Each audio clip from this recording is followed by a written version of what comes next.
Good morning to all. Welcome back at ICICI portal as well as in ICI app, SSP portal, and everywhere wherever this video is to be going to be live or uploaded as a recorded mode. So everywhere, I'm thankful to ICI for giving this opportunity to all of us, specifically to students and also to the faculties for interacting with them at such a large level.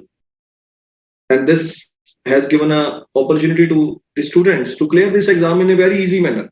But whenever we are talking about CA exam, it is really a exam which is difficult to crack. But if you will get proper classes, if you will do hard work, it will be really very easy to crack it. But whenever we are remaining in the same concept as we have discussed in our previous classes from nursery to plus two, if we are going with the same concept, it is really difficult to clear. So I have seen the results, and the results are not in too much favor whenever we are talking about for the students who have not been cleared. So for those students, I would like to suggest they must have to do hard work in a different manner, that is in a logical and conceptual manner. Don't try to read and try to memorize it only. The requirement in ICI is not to always remain in a concept that we have to remember each and everything. Here we have to understand the concept, understand the logic, because we will get always the case studies in our exams. Maximum exams, maximum questions will be depending, which will be related to the case studies only. So to solve the case study, you should have a conceptual understanding of each and everything. So good morning to all. Very good. Many students have already been on the panel. Sudhanshu, Annie, Hitesh, Karthik, Rahul, Jinesha, Anu, Vijay, Mekala, Sonika, Guntla, Ayush, Aditi, Mohammed, Khaled, everyone, good morning. Those who are available must send their presence. That will be always good. A query has also been received in AS4, which we have discussed in our previous lecture. And the query is very simple and logical, that while it's talking about non-adjusting events, disclosure is required whether in the case the event is significant or in all cases. So let's understand this thing. Whenever we are talking about non-adjusting events, here it is given to you. I would like to refer AS. Why? Because answer is always depending upon the AS. You should have to write down something in AS or something from the AS whenever we are going to discuss it. So here it is given to you that non-adjusting events are those to whom we may say that these are not appearing, these have no relation with the balance sheet date. So those are called non-adjusting events. So whenever such events are there, which are non-adjusting events, now whenever we are talking about an event occurring after the balance sheet date, let's understand this thing. An event is significant only when we are talking about the event occurring after the balance sheet date. You may have to think upon, we are from 1st April onwards, means in the next year, obviously we are doing purchases, we are doing sales, we are doing all the activities which we are doing in routine. So those are not the significant activities. We are talking about significant activities which have an impact on the working as on the balance sheet date. For example, if I'm talking about 31st of March 2011, if I'm talking about 31st of March 2021, sorry, 31st of March 2021. So I have to finalize balance sheet of this date. But from this date to 31st of August, I have not finalized the balance sheet due to the reason because obviously it always takes times to finalize the balance sheet. During this period, whatever normal activities are there, those are insignificant for us, are not required to be disclosed. But during this period, if any such activity has been occurred which have a significant impact on 31st of March, valuation of assets, liabilities, expenses, incomes, and all other things, only then it becomes significant for us for 31st of March 21. Otherwise, it is an insignificant activity. Like we have received a big order during this period of rupees 100 crores. Now, this is a significant activity. Otherwise, we are receiving orders in routine. I'm doing a business in which my turnover is 50 crores. Now, my turnover for the year is 50 crores in routine. I have received an order of 1 crore. I have received an order of 2 crores. I have received an order of 3 crores. These are not significant for us. But if I have received a big order of 50 crore or 100 crore, this is a significant activity. And this will impact on the decision making of the users of financial statement. So if anything have an impact on the users of financial statement, that is called significant beta. So if any significant activity has been occurred, but this is not required to be disclosed, this is not required to be adjusted, because why it is not to be adjusted? This agreement was not planned or working before 31st of March 21. But this has been planned, worked only after 31st of March 21. So due to that reason, this is a significant activity, and this significant activity is just required to be disclosed. So its disclosure is required, not more than that. That I am talking. If there is an insignificant activity like this 1 crore turnover, 1 crore order is received, 2 crore order is received, these are not required to be disclosed even. These are not significant to us. I am talking about only the significant activities of non-adjusting events. Even adjusting events are to be adjusted only and only if they are significant. If they are insignificant, they are no relevance for us. Is that clear, beta? Any? Is that clear? Very good. Good morning to all. Many students have sent good morning, but many have left yet. So they must have to send their presence. That will be always good. Is it compulsory to write AS name along with revised? Only AS name is enough? No, never. Whenever an AS is revised, you must have to mention AS4, and it must be mentioned in brackets revised. It is compulsory. The illustration number 1 is not clear in AS4. Let's discuss it, beta. Very good. Any queries of your AS4 are welcomed. Please send it fast.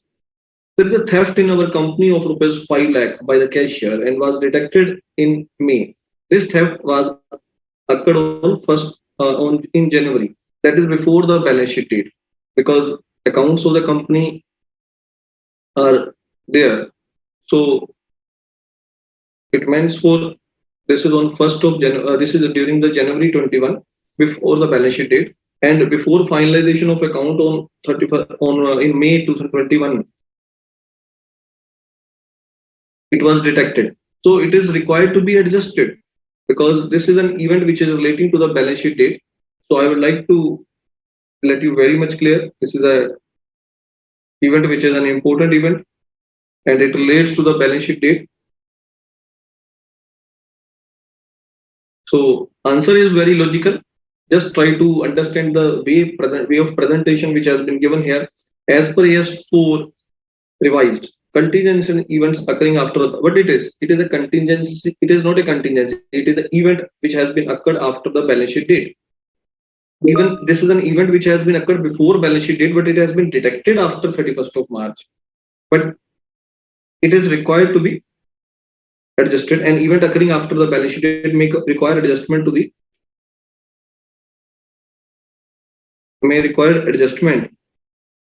the reported value of assets, liabilities,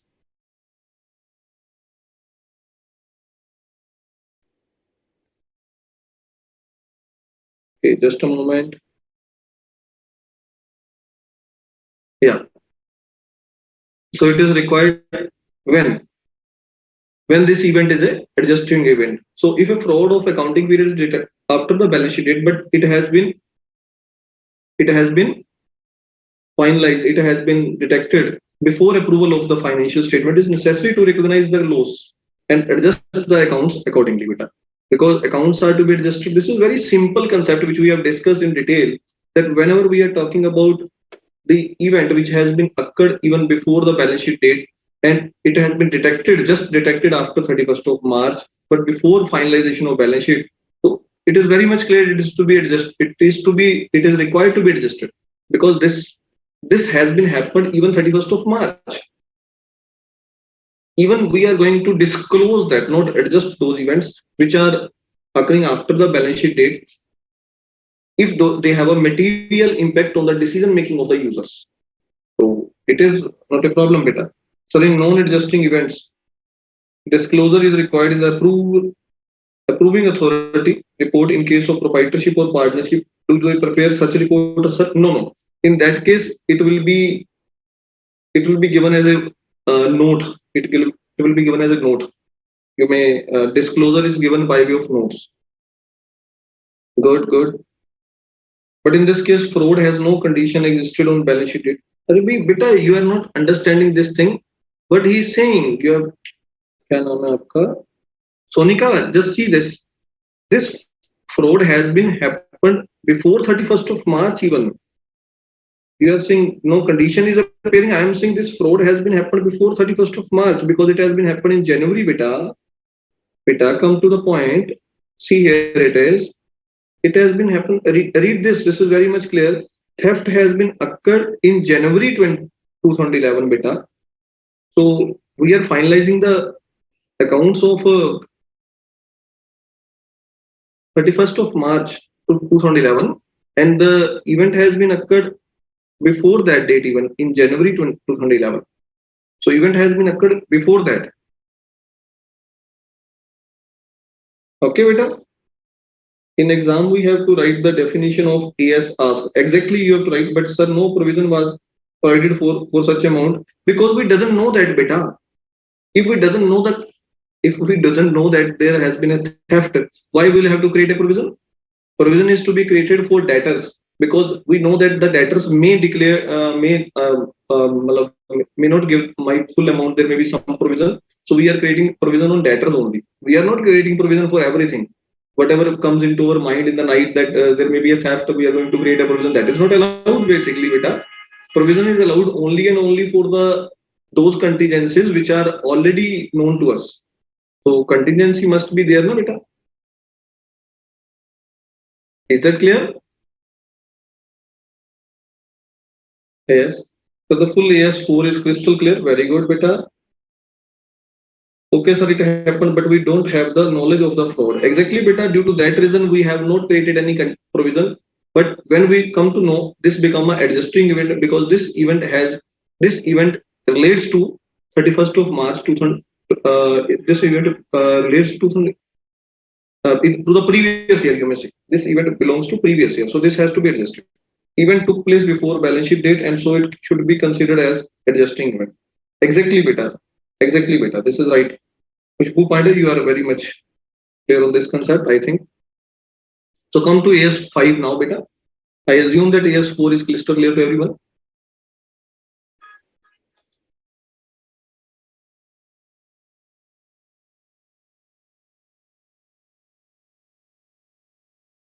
AS5. I have already mentioned you that you must have to read AS once so that we can understand it in a logical manner.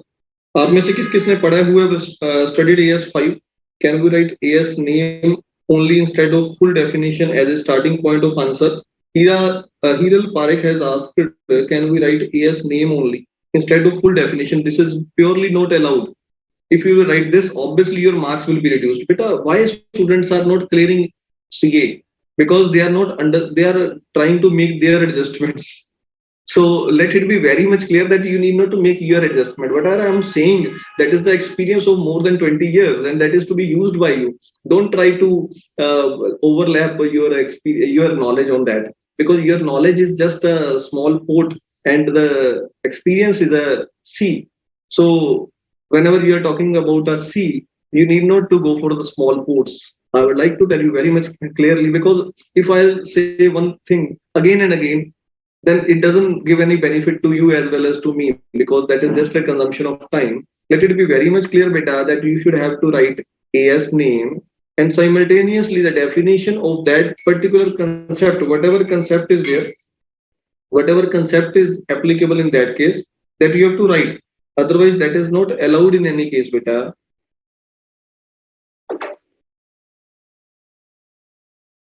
Please explain impairment. Impairments meant for changes in the values. That is called impairment, beta. Whenever we are talking about impair, that means for the value has been changed due to some contingency. AS5 read, sir. Very good, very good. But Sabi ne nahi bheja. No one, all has not sent me that they have read AS5. Please send. It means for only few students have read. Those who have read AS5 must send their presence that they have read it.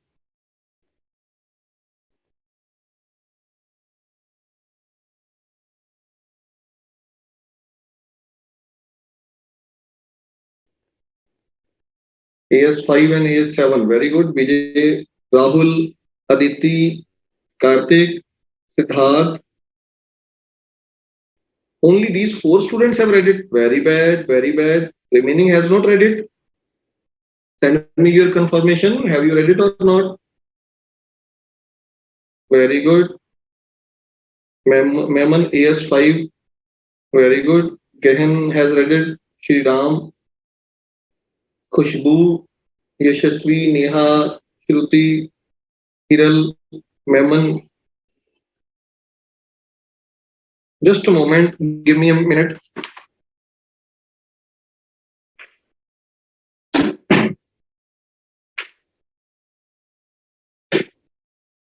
Yes. The event occurring after the balance sheet date means the event.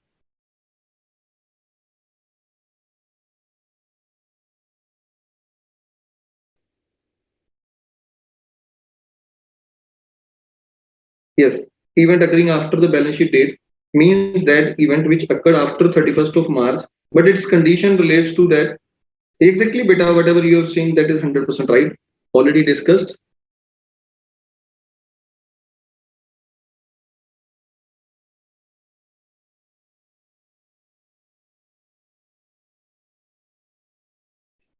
Yes.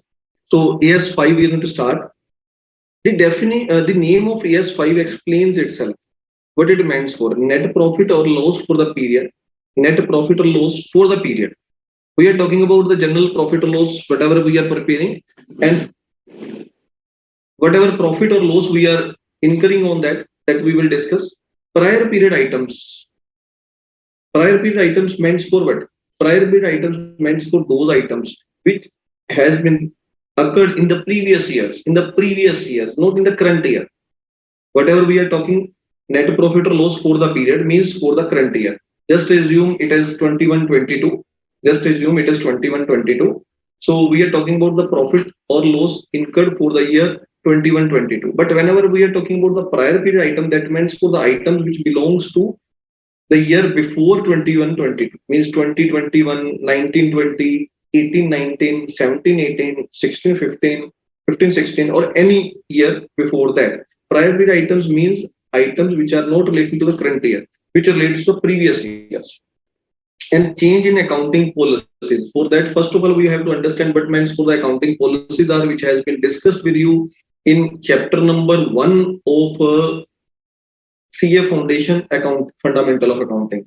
In that, we have understood what means of the policy. Policies are the written documents which are framed for the purpose on which all our accounting is dependent, on which accounting is working. So whatever the written policy documents are there, जिसके base पर हम लोग काम करते हैं, on the basis of which the whole accounting is dependent, that is called accounting policies. So accounting policy, if there is any change in accounting policy, that will be discussed in this AS5. So three parts of this AS will be there: NP or loss for the period. Second, prior period items. Third is change in accounting policies. Everyone has this PPT with them, because I would like to discuss from this PPT, and then the definitions or whatever is important, we will discuss it in the other way. This will be very good for you.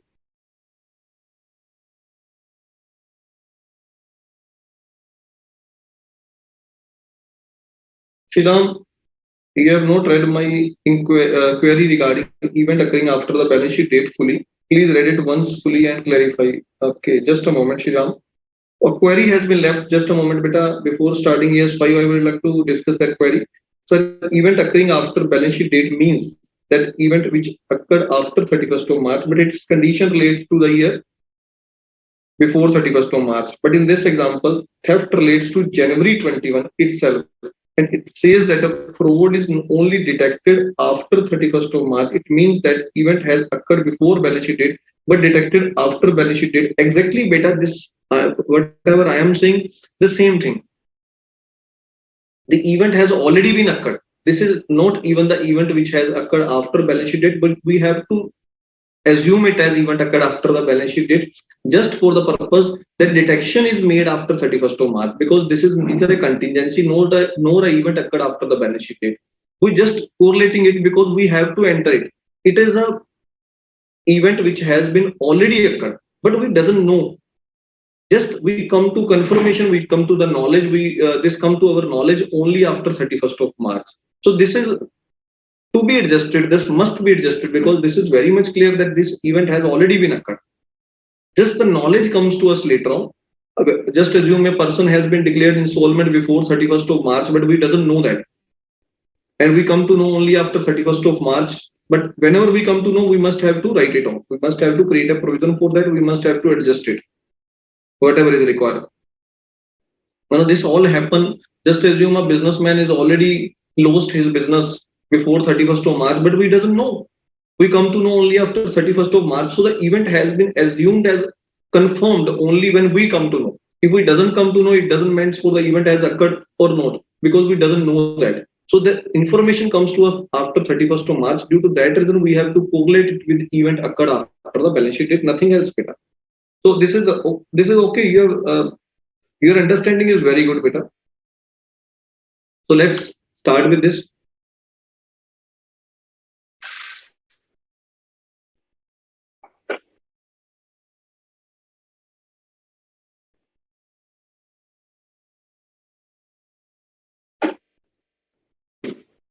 Now AS5. First of all, we have to understand the objective. There are three main parts of every AS. One is the objective of AS, that is always given in intro. Once we will understand this, we will be very much confident and very much easy in understanding the concept of AS. And then last part is second part is the body of the AS. In that, all information is given to us, whatever objective is there.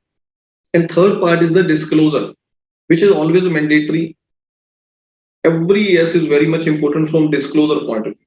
So we must have to understand what is the disclosure requirement in every AS. Without understanding the disclosure requirement, you are unable to get good marks into your exams.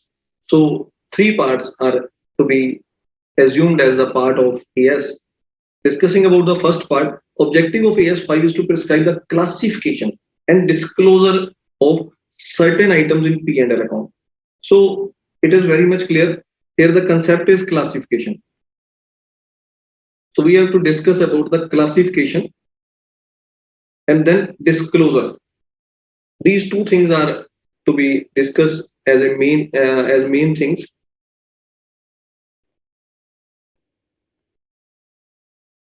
In the statement of profit or loss, so that all enterprise prepare and present such a statement in a uniform basis. The concept is uniform. Uniformity means uniformity at India level. That whenever a person is preparing profit or loss account, uniformity must be there. Every company is to prepare a uniform statement with others. And for that, this has been prepared. This standard required classification disclosure of extraordinary. This is a new thing which is not discussed few minutes back. Extraordinary items and prior period items also. So what are the extraordinary items which are not ordinary, which doesn't occur in routine is called extraordinary. Whatever occurs in routine is called ordinary. We will discuss it in detail. And the disclosure of certain items within profit or loss account from ordinary activities. Now, ordinary activities are not required to be disclosed properly because these are known as the activities which are occurred in routine. But even then, it is required to be disclosed in certain cases. Where it is required to be disclosed, that this AS5 will tell us. Also, discuss the treatment for changes in accounting estimates and the disclosure to be made in financial statement regarding changes in accounting policy. So name and this details is comparatively different. Number of things have been added while discussing about the introduction of this AS, because whenever we was talking about name, it was different. Now we have to discuss in detail that we must have to understand what means for the extraordinary items, what means for the prior period items, change in accounting estimates, change in accounting policies, all that should be clear. So first of all, I would like to understand from your side what means for extraordinary items is.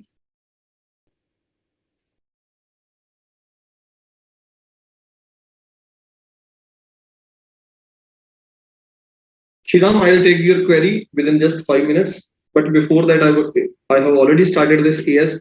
So please come to this AS5, extraordinary items. Tell me what it means for. Just explain according to your opinion what it means for extraordinary. You have already read it.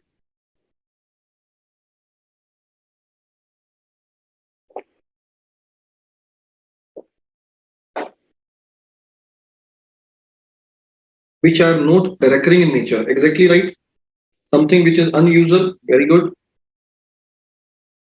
Two students have given the answer only. Remaining doesn't know.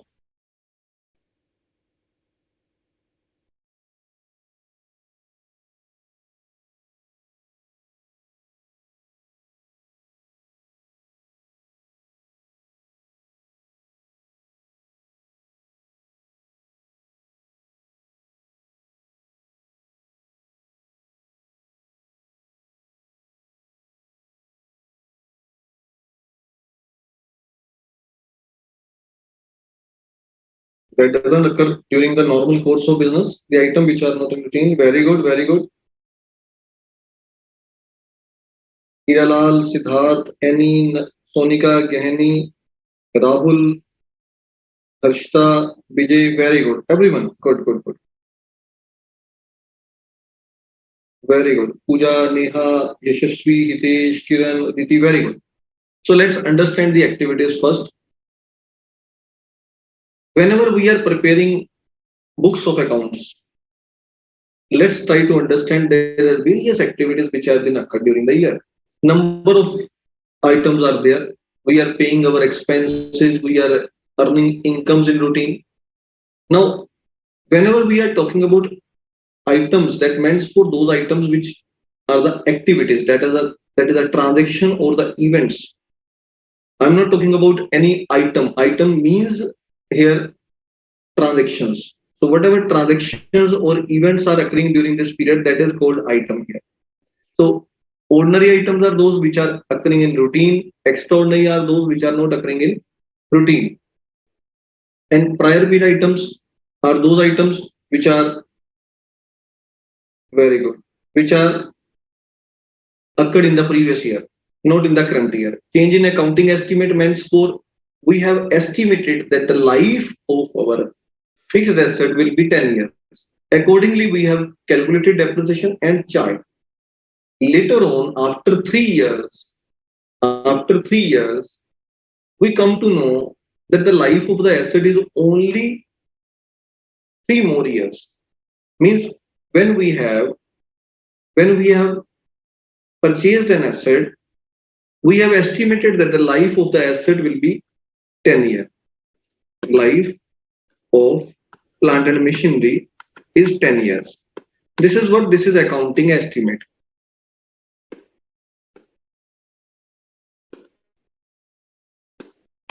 Later on, after 3 years, I come to know that the remaining life of plant and machinery is just 5 more years.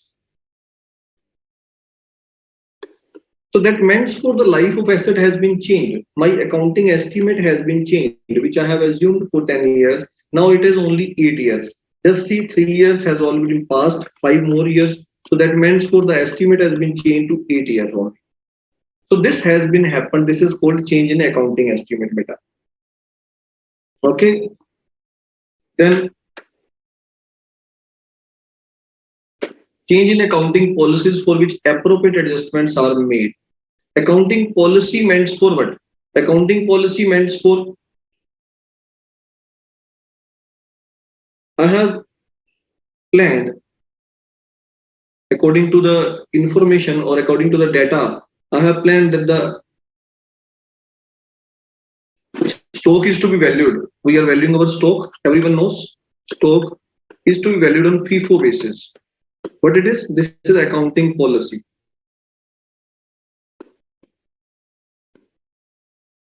Later on, after 3 years or 4 years, we have planned to value our stock on weighted average method, average basis, we may say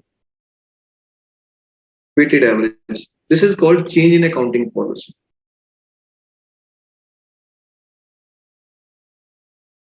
Earlier, we have calculated depreciation of our assets on straight line method. Later on, we have changed it to written down value method. So this is change in accounting policy. Change in accounting policy meant for any policy which has been planned. This is not an estimate. This is a policy which has been planned that this work is to be done by this method. And later on, if we will change it, that is called change in accounting policy. So these are to be discussed in this AS.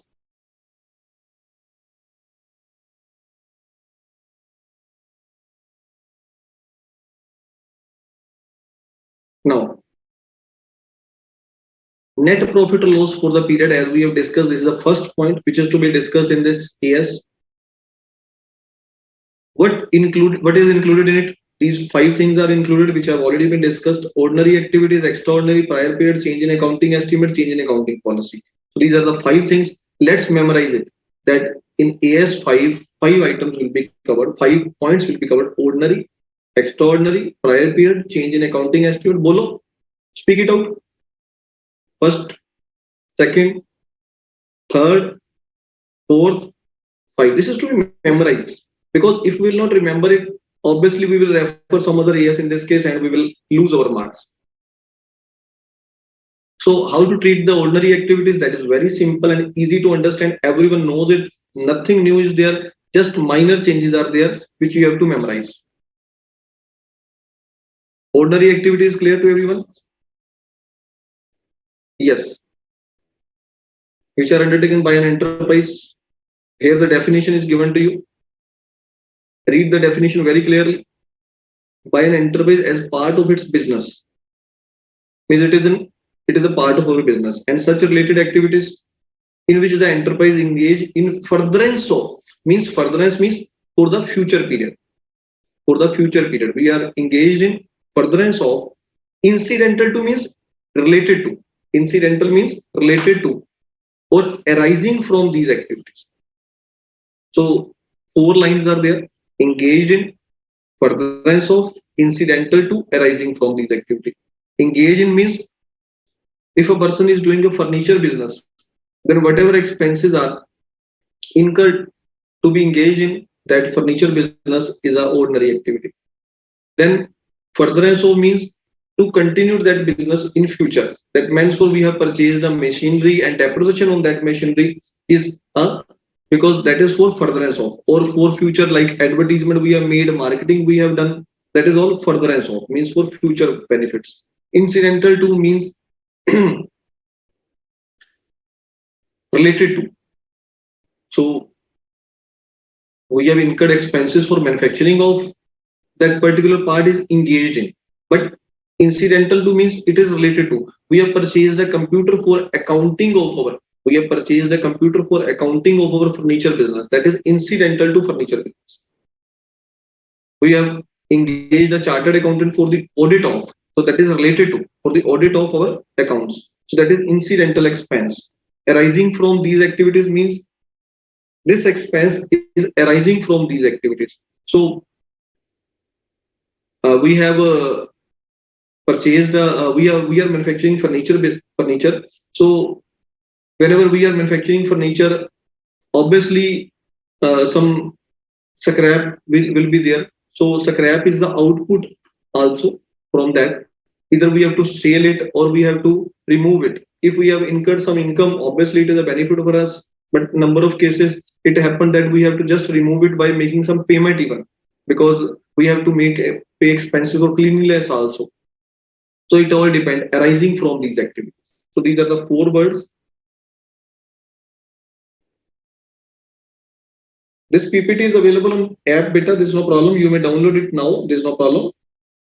I have uploaded it. I have already sent to ICICI for uploading, and check it that it is available on app. Now, example already clear. Merchandise means doing purchase and sale, doing trading of that business. So profit or loss on sale of or trading of that particular business. Disclosure. What is required to be disclosed when items of income and expenses within profit or loss from ordinary are of such size? The point to be understand is size. Most important thing. Otherwise, ordinary activities are not required to be disclosed properly, but its disclosure is required because its size is very big. Its nature is something like that, that is, it is required to be disclosed. Is relevant to explain the performance of the entity. Just it will help us to explain the performance of our entity. Nature and amount of such items should be disclosed separately. So whatever the nature is there, whatever the amount is there, that is to be disclosed separately. So nature, nature, and amount is to be disclosed if its size is something extraordinary. Means you can say that we have incurred expenses of salaries of 10 lakh out of the total expenses of 40 lakh. Means total expenses are 40 lakhs. Out of this 10 lakh comprises of salaries only.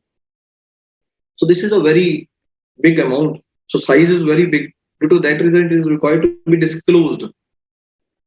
Out of this, 6 lakh has been given as a it has been paid for advertisement. So this is also a big expense. Means those expenses which you may, this is just an estimate. This is not written anywhere, that those expenses which are 10 to 20% of the total expenses are required to be disclosed, so that you can estimate a size of that particular activity. I'm just giving an idea. This is not for sure that 10% is required to be disclosed. They're just giving an idea. Second is, I have deducted TDS from the employees, and that TDS is deposited. So that may be disclosed also. That or I have received a separate an income of worth rupees 50 lakh from one customer only. So that can be disclosed. It is just to be checked at that time that whether it is required to be disclosed. This is just you may say your own opinion, nothing else. It is not a big issue that what is to be disclosed or not. In ordinary activities, it is just a simple issue. Special disclosure is there, which is very much important. General disclosure is not a big issue. It may be disclosed in a way, whatever you feel better, there's no problem. Wherever you think it is required to be disclosed, it's okay. Wherever you think it is not required to be disclosed, it is okay. Because size, nature, and amount is a personal decision. And the decision should be only depending upon your general knowledge. And the general knowledge, I have already mentioned you that wherever you feel that the expense is of such size that it covers 10% of the expenses of the business, it is required to be disclosed. And the disclosure is in the way like we are preparing lectures. Means this is a good amount. In the way of presentation is also somehow different. You may just give a disclosure by way of preparing working notes, what we are saying, working notes or the lectures. In the way you may disclose it, there's no problem. But the important thing is special disclosures. Special disclosures are to be given for what? This is to be given for written down. If we have written down our inventory to NRV, because you know that you have done AS2. In AS2, you have discussed that inventory is to be valued on its cost or NRV, whichever is less. So if an asset, if an inventory is valued on NRV or vice versa, means earlier it was valued on cost. In later on we have changed it to NRV, or earlier it was valued at NRV. Later on you have changed it to cost. You have changed the concept. So that is to be required to be disclosed properly. It is a special disclosure which is to be given. Restructuring of activities of an enterprise and reversal of any provision for the cost of restructuring. That means for restructuring is a very big thing. If we have done restructuring of an enterprise, obviously whatever expenses are incurred for that, that is required to be disclosed, or we are going to do the restructuring. In that case, provision is to be created for the same. So that is also to be disclosed. If we have sold our fixed assets or long-term investment, that is required to be disclosed, because this is a special disclosure. We are not doing it in routine. So it is required to be disclosed. legislative changes having retrospective application. What it means for legislative changes means any changes due to the reason of government provisions. Means government has changed the income tax rate with retrospective effect for previous 3 years. So that is the legislative changes. You will have to show it because this have a impact on the decision making and they have a material impact obviously. Litigation, settlement, and other reversal of provisions. What it means for? What is litigation? I would like to get answer from your side. What means for litigation is?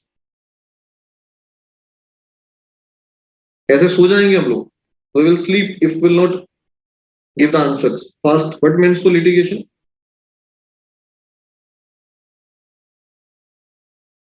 Siddharth, it is required to be disclosed. Restructuring in case of reconstruction, it is not a word. Restructuring, maybe in any case, whenever we are interested to restructure our business, we may do it. That is a routine process. But the restructuring word comes from basically banking. Whenever our asset is declared as, whenever our account is, bank account, you may say loan account is declared as a NPA, it is required to be restructured by the bank.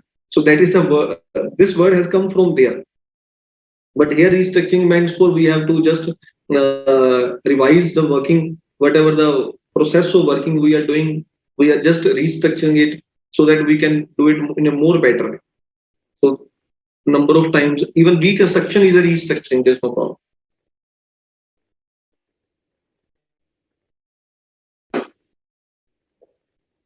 Any court case, suit case, answers are sent by Siddharth, very good. Ayush, Mohammed, Aditi, Vijay, Sonika, Neha, Pooja, Pandey, Rahul, Akash, Nil, Kanupriya, Hiral, very good, everyone. Pooja, Mehman, मुझे लगता है नाम मैं सारे नहीं बोल पाऊंगा, काफी नाम है. Litigation is very much clear to everyone that whenever a case, a suit is pending in court, that is called a litigation.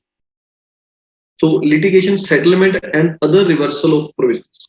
What it means for? There has been a settlement of litigation.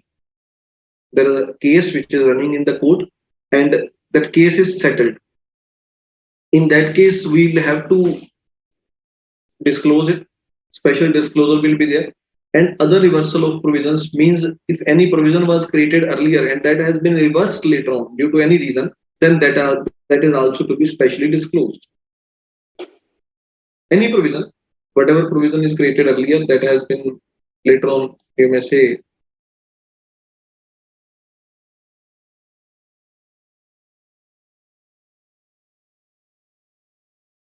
now coming to extraordinary items. Already discussed with you what means for extraordinary. Very much clear to everyone. So see the definition. Remember the definition. How to remember it? It is very difficult, sir. I can't remember the definition that is normally coming from the students. It is very difficult. So why you are doing CA, beta? If you are doing CA, nothing is difficult. A CA can climb the Himalaya Parbat. They can go to Mount Everest. There is no problem.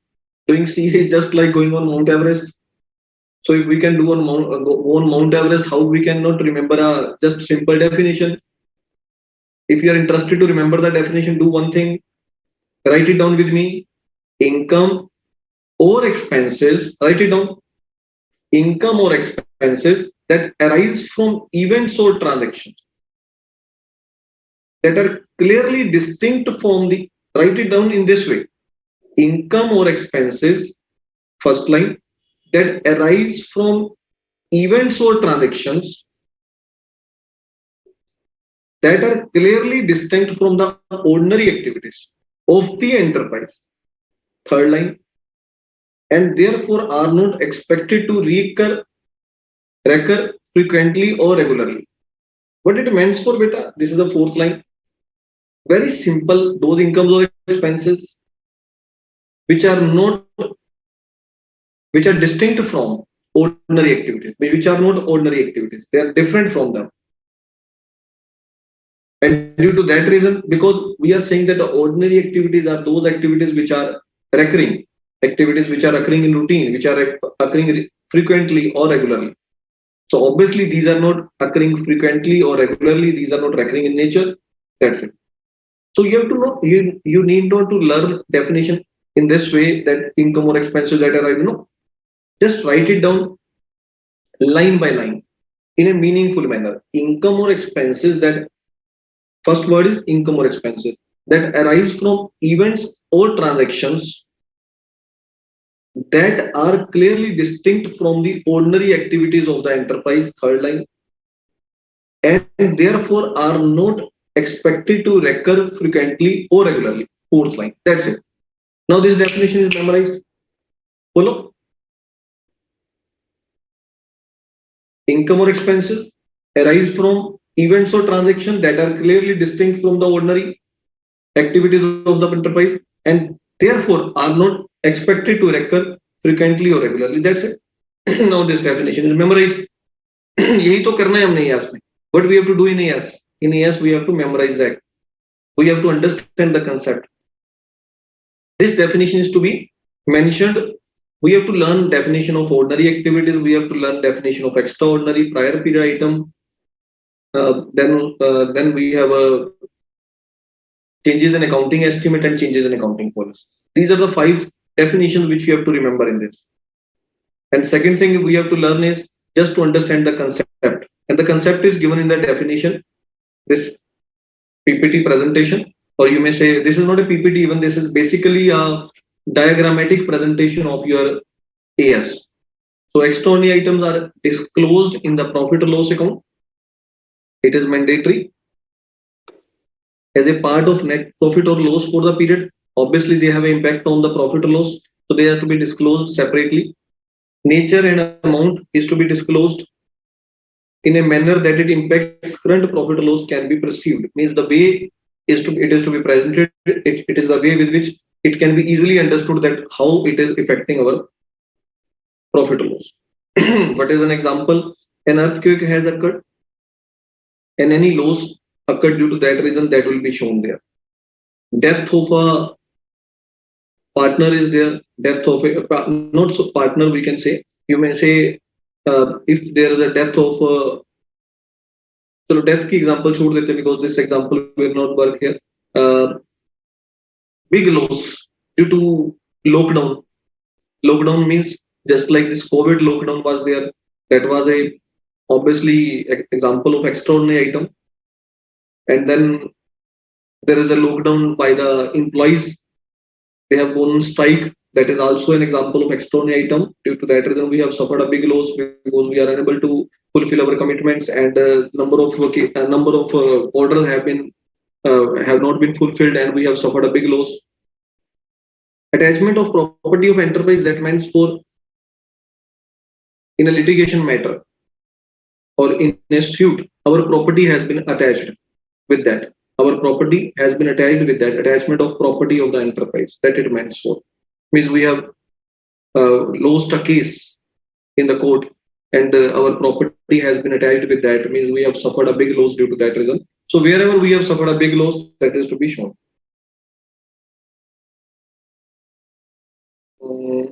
Kanupriya says her query.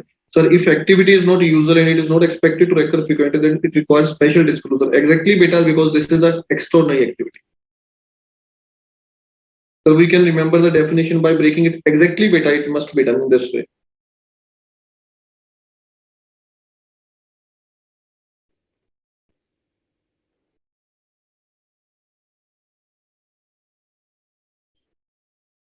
Litigation doesn't take place frequently, so how come it needs special disclosure under ordinary activities? Khushbu's query is very good. Like I am impressed with her query because students are not considering these things number of times, but it should be considered. Beta, very good query. Maza aa gaya. Coming to that, yes, we are talking about ordinary activities. In that, special disclosure is required for litigation settlement and the reversal of provisions. Why?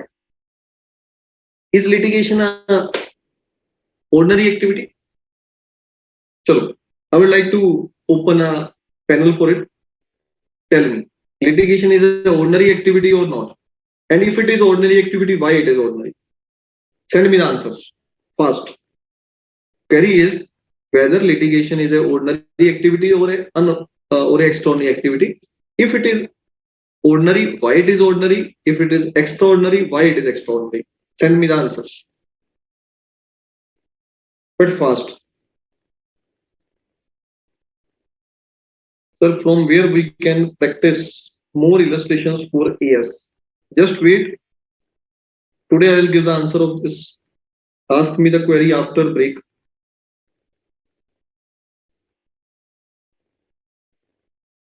Fast, beta, fast. Litigation is a ordinary or extraordinary? If ordinary, why ordinary? If extraordinary, why extraordinary? It is not. तो पहले क्यों नहीं बताया? कनुप्रिया ने अभी भेजा है कि ये ऑर्डिनरी नहीं है, तो पहले क्यों नहीं ऑर्डिनरी बताया? Litigation is extraordinary. Memon Rafiq भाई, Hiralal, it is ordinary but exceptional item. Very good. बताओ बताओ, शाबाश शाबाश. फास्ट बेटा फास्ट, मजा आ गया. आप लोग अब आंसर देने लग गए.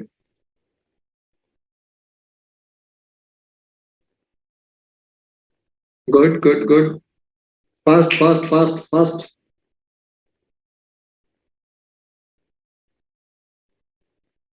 Very good, Vijay. Kanupriya, sir, do you getting my query? Exactly, beta. Kanupriya, I understood your query, beta. You was asking if activity is not usual and is not expected to record frequently, then it requires special. Because first of all, let's understand. Kanupriya नहीं, कुछ book की थी ना. Kanupriya की मैंने मुझे लगता पढ़ी नहीं ना. Kanupriya, that there are some issues is called litigation. There are some issues is called litigation. Yeah, very good. You have given the answer earlier even.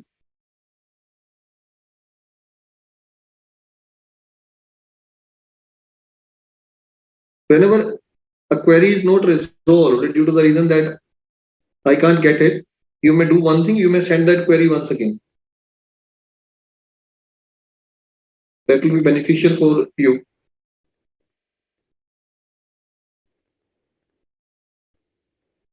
Chalo, let's understand what means for litigation is. Litigation doesn't means for only that anything which is pending in the court.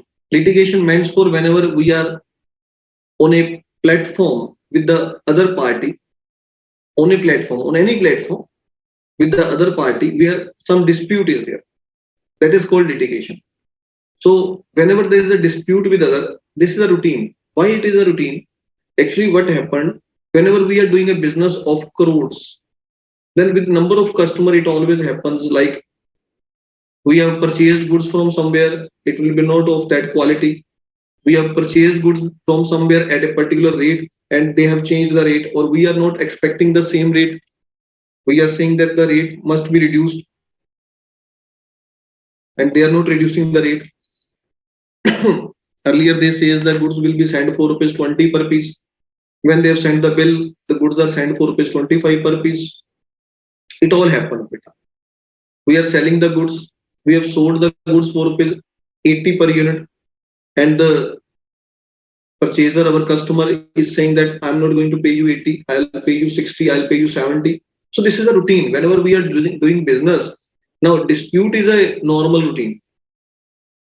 So whenever there is a dispute, its settlement is a special thing, because dispute is not to be shown anywhere. Dispute is not a matter of consideration because it is under dispute. It is not finalized yet. So if it go to a court, then it will be a separate case. If it will go to court, there's a suit pending and there's a big amount involved in it, then it is a separate issue. Now there may be a chance that I have sold goods for rupees 10 lakh and the person is going to pay me 9 lakh 50,000. So 50,000 is just a matter of litigation, matter of dispute. So we are trying to settle it, and finally it has been settled for rupees 30,000 or 40,000. It's not a matter of consideration even. Even it is not called litigation in that case. Litigation basically is not a proper word. It has been defined in legal terms. Litigation meant for suit in case of legal terms.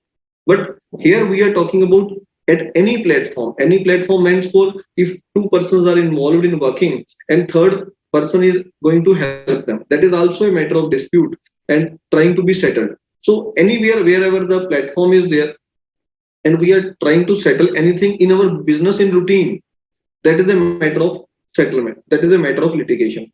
But when our assets are litigated by someone, just assume my assets, my building is under litigation, it is under dispute. Someone has claimed that this building belongs to him, not to me. In that case, it is not a ordinary activity, it is an extraordinary activity. This is to be defined properly. If this is relating to goods in which we are deal, in which we deal, then it is a matter of litigation, because litigation comes with the income tax department also. They are saying that the your tax of rupees 1 lakh is pending. I am saying it is not rupees 1 lakh. I am not going to pay it. So this is the litigation. It will remain pending. It is not a matter of court even, but it is a matter of which is to be considered by a chartered accountant. They will reply it with proper proofs, and the matter goes on, and finally it's settled at some amount, or it may be the chance that we need not to pay any amount.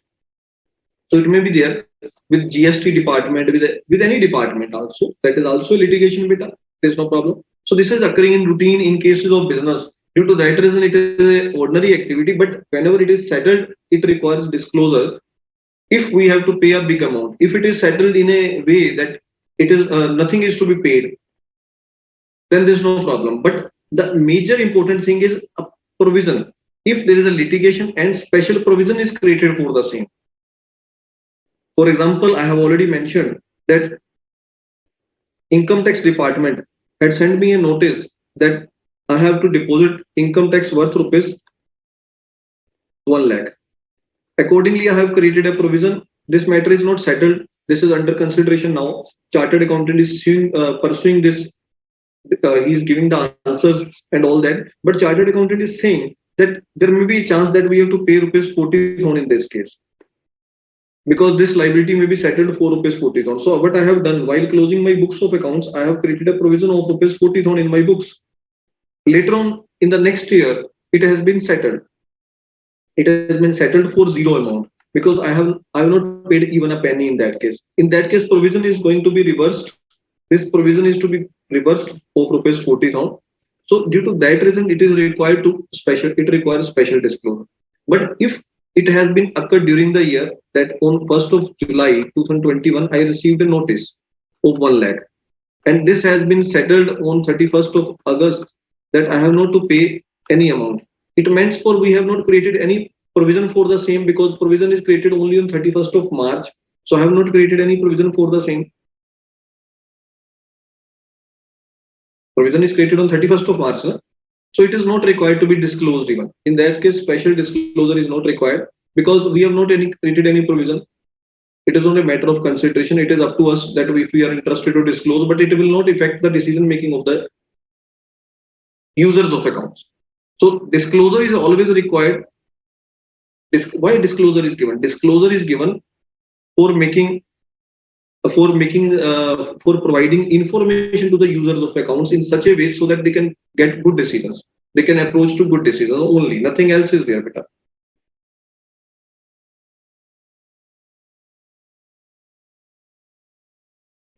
Litigation means argument. Very good, sir. It means all these events require special disclosure or activity that are ordinary but special in nature. Exactly, beta. Khushbu, you are 100% right. Very good, very good.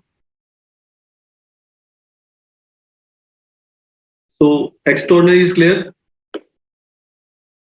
Prior period items.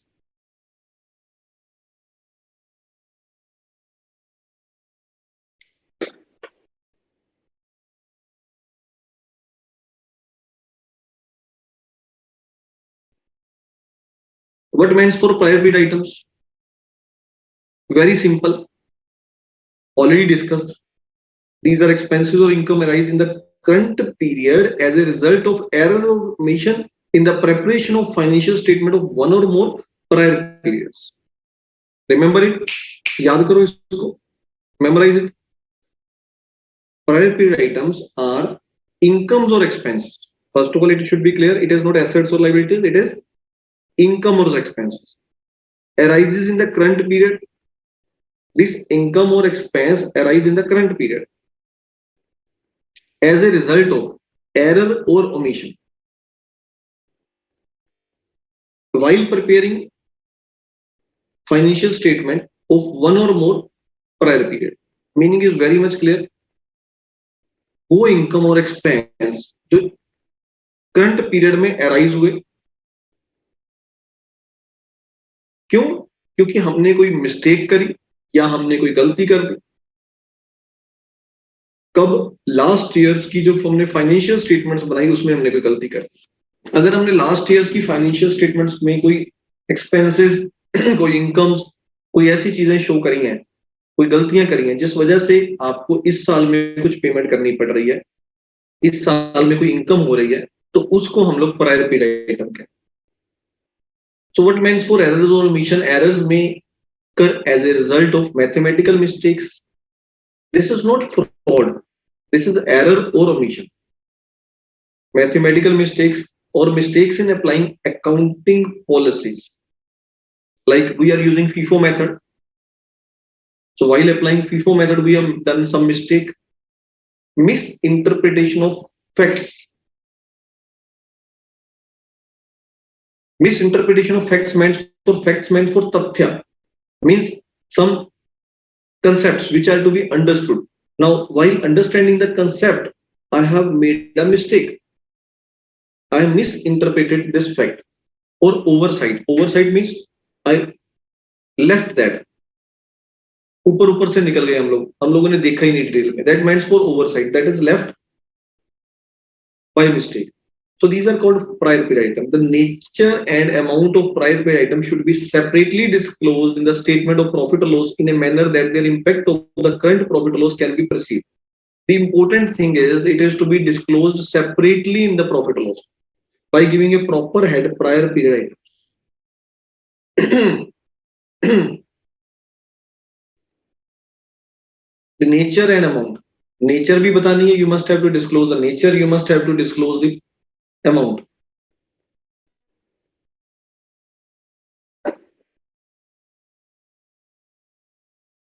I would like to take an example.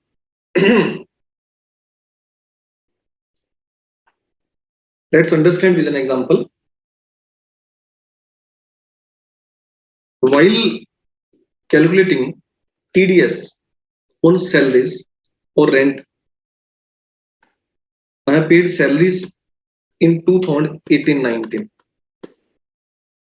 worth rupees 10 lakh, on which TDS I have calculated worth rupees 80,000, but actually it was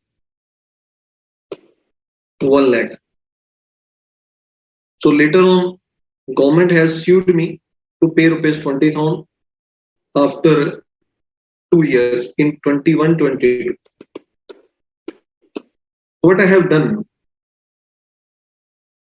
this 10 lakh has already been paid, by the way, 9,20,000 to the employees and 80,000 to the government. So I paid 10 lakh. But government has later on, after 2 years, calculated and sued me to pay rupees 20,000. Now those employees to whom these payments were made have left our organization. Those employees are not available with us. So I am unable to charge that rupees 20,000 from anyone, but I have to pay it to the government. 20,000. I have paid it to the government. This is a mathematical mistake which has been occurred in 2018-19. I have paid this in 2021-22. And I am unable to charge this amount from anyone.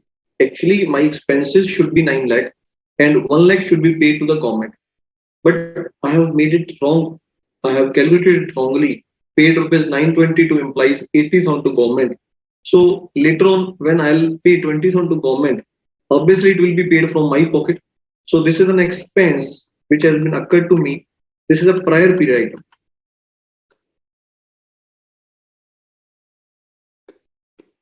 So it is to be shown in profit or loss account with a special disclosure.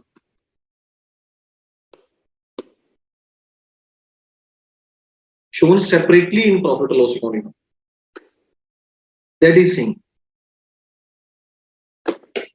the nature and amount of prior period item should be separately disclosed in the statement of profit or loss in a manner that their impact on the current profit or loss can be perceived. It can be easily understood that the 20,000, that the amount of rupees 20,000 loss has been occurred to us. Sir, I'm sending my queries. Kanupriya, please answer, sir. Please send it once again, beta. Unable to find your query. Siddharth, so I think this AS is easy and we can do AS7 also today only. AS5 is very simple after this basic concept clearance. Thank you, sir. Obviously, we will do AS7 also today. Salary TDS section 192 rent TDS section because beta we are not doing income tax. So don't match up with income tax today. Okay, Rahul? Yeah, just you it will help you to remember, but it is not my part. Sir, you have not told of the last line of extraordinary item given in your presentation. Okay, beta. An event or transaction may be extraordinary for one enterprise, but so far for another enterprise because of the difference between respective ordinary activities. Exactly, beta. Very good point. I have left it. A student named Aditi has given my brought my consideration to it. Basically, an event or transaction which has been occurring at one level may not be extraordinary for other. Why? Like loss has been occurred and we have received a insurance amount from insurance company. This is an extraordinary item for us. Fire has been occurred. We have received insurance premium, insurance amount from the insurance claim from the insurance company. But for insurance company, paying insurance amount is a routine. So for insurance company, it is the ordinary activity. But for a businessman who is receiving that insurance amount is a extraordinary activity. That it meant for means an activity which is extraordinary for one may be ordinary for other. It is depending upon business to business. Okay, like in COVID, people are suffering from big losses, and everyone is like us. We people are suffering from that and incurring number of expenses and obviously unable to earn that. But those which are in medicine business are earning handsome amount. So COVID is extraordinary for us, but it is good for them. So it is running as an ordinary item for them. So it all depends, beta. That he wants to say. Changes in accounting estimates.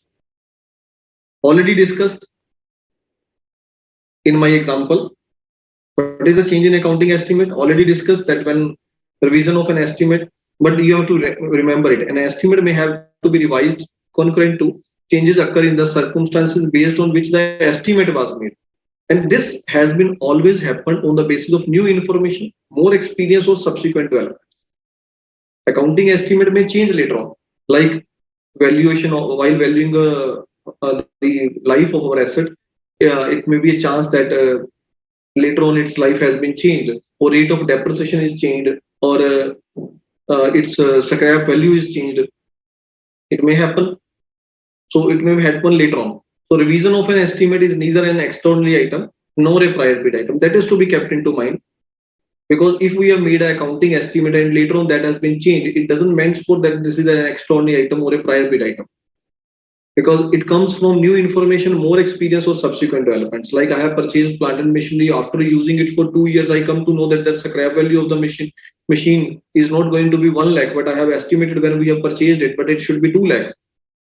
Means जब मैंने machine purchase करी तो मुझे लग रहा है उसकी value जो है वो 1 लाख रुपए होनी चाहिए स्क्रैप वैल्यू जब भी मशीन ये सेल करें लेकिन कुछ साल 2 साल यूज करने के बाद मुझे लग रहा है नहीं ये तो 2 लाख में बिक जाएगी बाद में पहले मैंने सोचा earlier I think that the production will be 1 lakh units during 1 year but later on I come to know that the production is 1,50,000 units per year. So this is all accounting estimate. So residual value and the useful life of the PP should be revised at each financial year end. If expectation differ from previous estimate, change should be accounted for as a change in accounting estimate. So what it results into? Effect of change in an accounting estimate included in the determination of net profit or loss. So period of the change, period for the changes and future period. If the changes affects the period only. This is required to be disclosed It is to be included in the determination of profit or loss. Obviously, it will be disclosed if the changes affects the period only. If the changes affects both periods, then period of the changes and the future periods. It is to be included. But it meant for, I would like to uh, explain you because according to my opinion, it is not understood to everyone.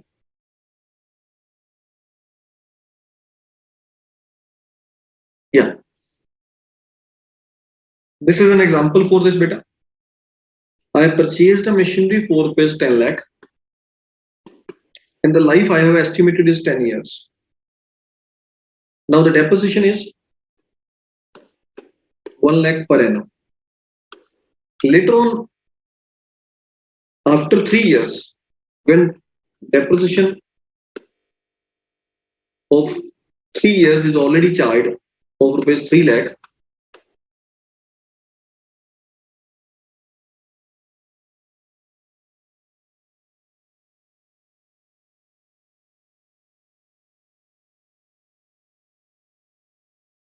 now the value is left rupees 7 lakh after 3 years.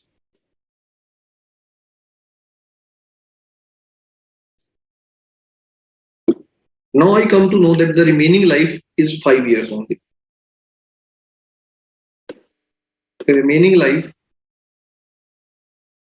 is 5 years. So deposition from current year should be 7 lakh divided by 5. How much it is?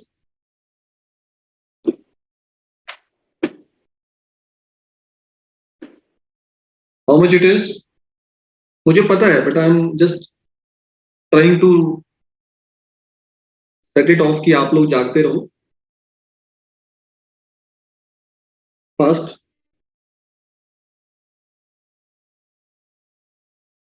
भाई भी 1,40,000 थोड़ा आ रहा है, जल्दी निकाल के बताओ. Fast. 1,40,000. Now depreciation is changed. So what we have to do? We have to charge depreciation from fourth year to every year rupees 1,40,000. So this is change in accounting estimate. It will be included in our profit or loss account. Obviously, it will be a normal thing that we have to charge depreciation of rupees 4,40,000 from this year. There's no problem at all. We will do it. Very good, very good. Now, this that it meant for what I am saying here, it will be included in the determination of net profit or loss in the period of the change. If the change affects the period only, but it affects more than 1 year, so due to that reason, it will be shown in every year. Because obviously every year we have to charge depreciation by of rupees 1,40,000 only. This should be just included in profit or loss that it says. Means profit loss में तो depreciation जाएगी ना, उसमें तो 1,40,000 रुपए हम डालेंगे ना, बस वही बात कर रहे हैं हम लोग. Classification in the statement of profit loss, so using same classification as was used previously for the estimate. पहले वाली classification continue रखेंगे, there will be no change. This is an important thing. Disclosure is to be given for the nature and amount need to be disclosed, which has a material effect in the current period or expected to have a material effect in the subsequent period. That we have to write here. How it is to be shown?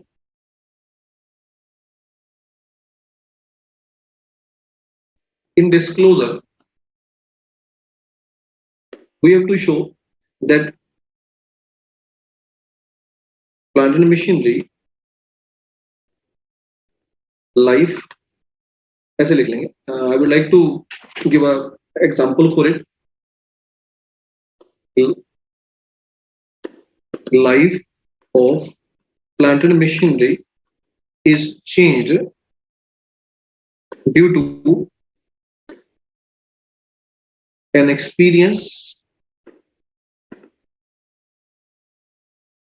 after 3 years.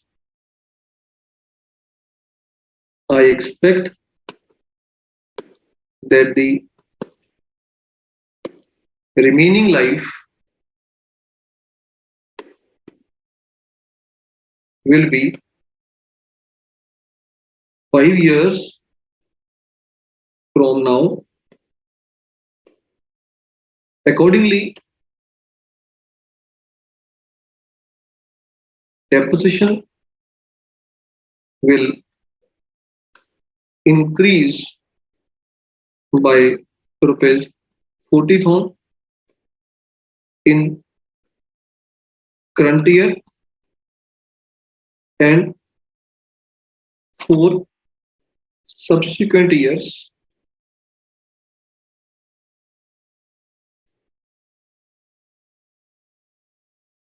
which will reduce profit of these years by rupees 40,000. Also, value of asset, that is plant and machinery, will be affected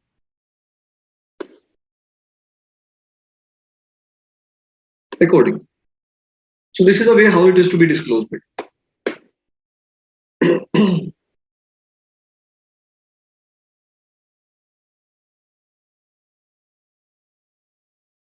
You may note it down.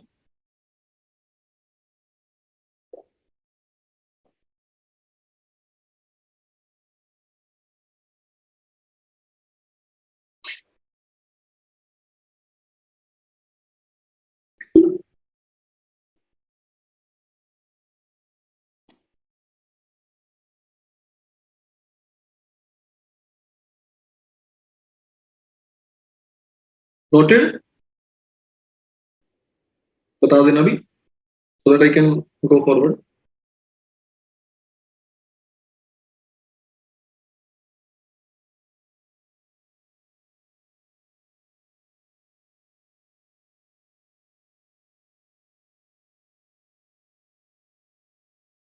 Assume noted. Last is change in accounting policy. Accounting policies cannot be changed frequently. One thing should be remembered to everyone. We can't change accounting policies on daily basis. That this year we have changed the accounting policy from LIFO method to FIFO method. Next year I'm saying FIFO to weighted average method. Next year I'm saying to FIFO to some other method. That is not allowed basically. Change in accounting policy is a very big thing. So you must have to plan it, properly present it, and then we can change it. And that I have some different opinions also. So I would like to show you accounting policy can be changed only and only when the adoption of a different accounting policy is required by statute or for compliance with an accounting standard. So it can be changed only when it can be changed when the adoption of a different accounting policy is required by statute, means some law is allowing it. Some law is saying, like we are using LIFO method earlier. Later on, it has been specifically defined in a law that LIFO method is not allowed. Now we have to change the method. There's no problem. We are allowed. Or for compliance with an accounting standard. An accounting standard has been issued on a particular accounting policy. And due to that reason, we have to change it because whatever we was using, that was not allowed in this accounting standard. So we have to comply it. To comply with the accounting standard, we can change the accounting policy.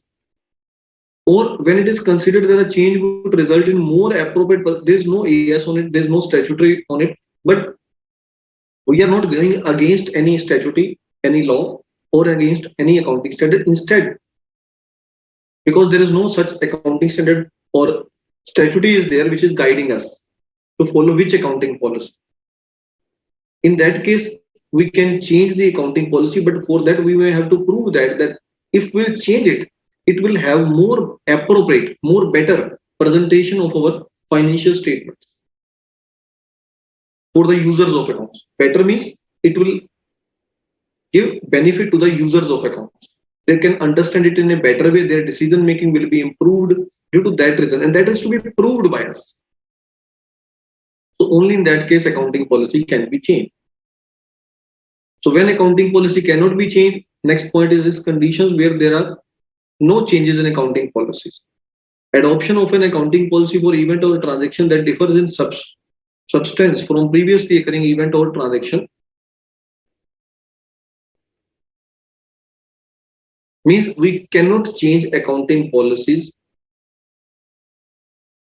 When conditions where there are no change in accounting policies, adoption of an accounting policy that differ in substance means logically it is immaterial to change the accounting policy. So adoption of a new accounting policy or event or transaction which didn't occur previously or that was immaterial, which is immaterial for us. So in that case, we can't change it. Let's understand it by this way. AS5.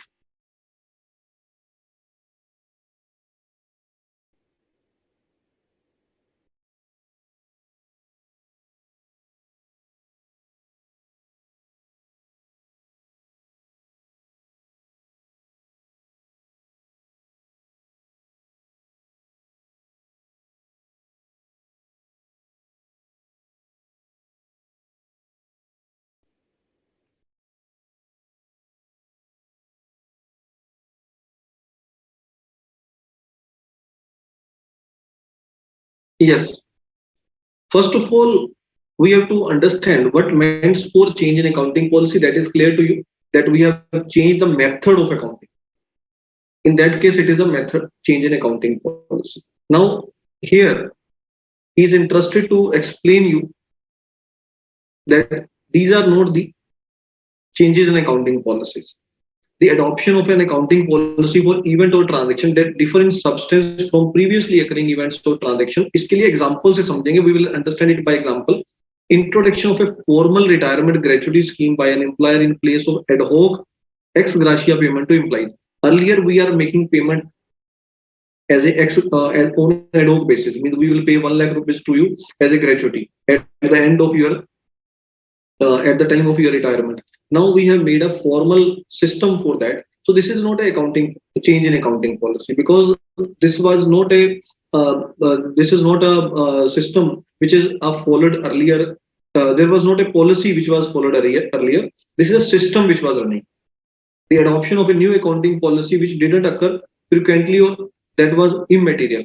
So basically, we are interested to define here that these what meant for the policies that we are interested to define, not more than that. Accounting policy का मतलब क्या होता है? That must be understood everyone. Accounting policy meant for written policy documents for the treatment of a particular item. किसी काम को करने का एक पर्टिकुलर मेथड जो होता है, ट्रीटमेंट जो होता है, उसको अकाउंटिंग पॉलिसी कहा जाता है. जो अकाउंटिंग पॉलिसी है ही नहीं, उसका चेंज क्या हम लोग देखेंगे. So he is interested to explain that only. Like we are using straight line method, now we have changed it to return on value method. This is a change in accounting policy. But if we are making payment to employees on the basis of rupees 1 lakh whenever they will retire, instead now we have made a particular system of deducting amount from them, adding our amount to in it, and then depositing it to the government of India, or we are depositing it in a gratuity scheme. So this is a system which has been changed now. So any change in accounting policy which have a material impact should be disclosed. The impact resulting from such change, if material, should be shown in the financial statement in which such changes are made. Where the effect of such change is not ascertainable, fully or in part, it should be indicated. If a change is made in the accounting policy which has no impact for the current period, but which is reasonably expected to have a material impact in the later period, meaning thereby, just like accounting estimate, if it have an impact on the financial statements, it is to be disclosed separately. If there is no impact of it, or we are unable to ascertain its impact, then it is not required to be. Then the amount cannot be disclosed in that case. Amount cannot be disclosed, otherwise it is to be disclosed.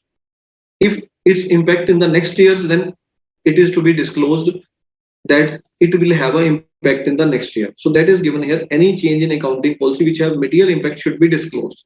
The point is it should have a material effect. The impact of or adjustment resulting from such change should be shown in the financial statement of the period in which such changes is made to reflect the effect of such. So it is to be shown in the financial statement of the period in which such changes is made. Whenever such changes are there, it is to be changed. It is to be shown to reflect the effect of such change. Is that clear, beta?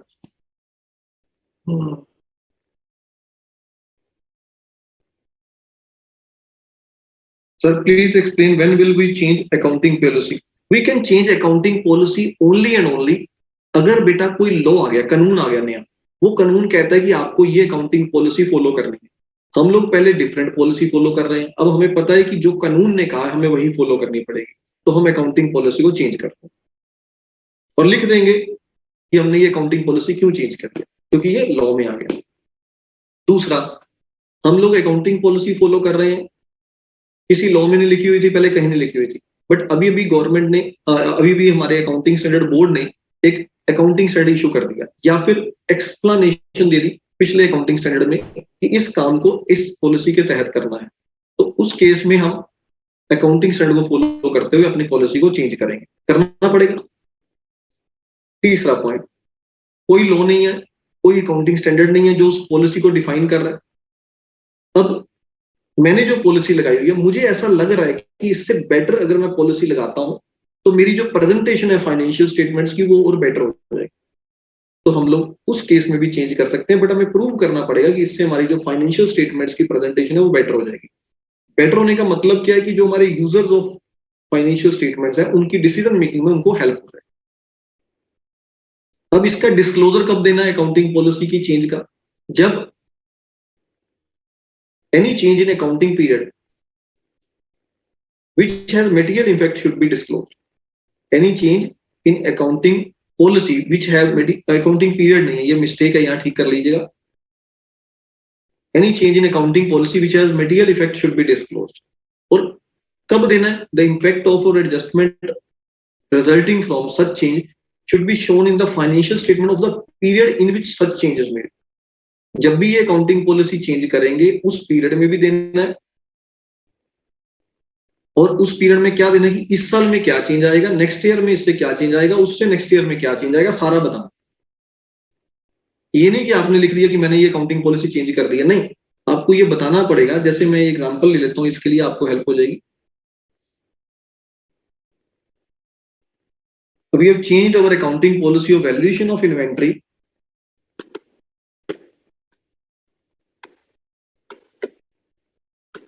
from FIFO to average method. Now we must have to show that according to FIFO method the value of stock was 10 lakh. According to average method the value is changed to 8 lakh. So there is a decrease of rupees 2 lakh in the value of my decrease. मैं भी थक गया हूं, मुझे लग रहा है, मुझे अब ब्रेक चाहिए ना, तो अभी ब्रेक लेंगे, है ना। Decrease by 2 lakh. और अगर ये चेंज अभी नहीं आ रही, ये चेंज आएगी नेक्स्ट ईयर में, मींस अभी जो फीफो की वैल्यूएशन है वो मेरी 10 लाख है, और एवरेज मेथड से भी जो मेरी वैल्यूएशन है 10 लाख ही आ रही है इस साल। बट मुझे ये पता है कि नेक्स्ट ईयर में, in the next year value of stock जो होगा वो 10% से डिक्रीज हो जाएगा due to change in method, will decrease by, क्योंकि अमाउंट तो मैं निकाल नहीं सकता बिकॉज मुझे स्टॉक का ही नहीं पता होगा। सो इन दैट केस मुझे ये चीज बतानी पड़ेगी कहां पर, डिस्क्लोजर में, कि फ्यूचर में हमारी जो वैल्यू है स्टॉक की वो 10% से डिक्रीज हो जाएगी, इस साल कोई इंपैक्ट नहीं है, तो ये चीज आपको डिस्क्लोज करनी पड़ेगी।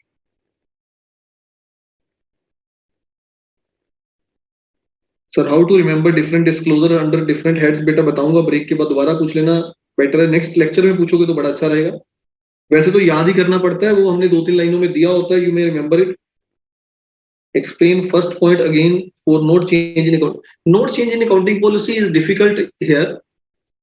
It is not good to remember it from here. It means very simple that what is not to be considered as change in accounting policy, what is not to be considered, that it means for. So first of all, for that you have to understand what is accounting policy. If you understand what is accounting policy, then you can easily understand what is not change in accounting policy. A change in accounting policy is only there where there is an accounting policy. If there is no accounting policy adopted for that purpose, we are just doing our business in routine, and there are a number of things we have decided and we are doing it, and we have changed it later on, but that is not an accounting policy. So if there is no accounting policy adopted in that case, then its change is also not a change in accounting policy. Like we are selling goods to our customers. Earlier we was delivering goods to them at their place, but we are charging expenses from them. Later on, we have changed our system of working. We are giving delivery only at our place, only at our place. So this is not an accounting policy because this is a way of doing a business. This is not an accounting policy. Policy of accounting is called accounting policy. Policy of accounting is doing saying accounting policy. We are earlier giving uniform to our employees. We are giving uniform to our employees from our own pocket. Now we have changed the system. Now we are not giving them the uniform. Instead, we are giving them the payment, or even we are not going to give them the payment. So this is not a change in accounting policy because this was not a policy of accounting. This was the policy of business. This is a policy how we are dealing with our employees. So just first of all, beta, explain and understand yourself the meaning of accounting policy. Anything, any policy decided for doing accounting is called accounting policy.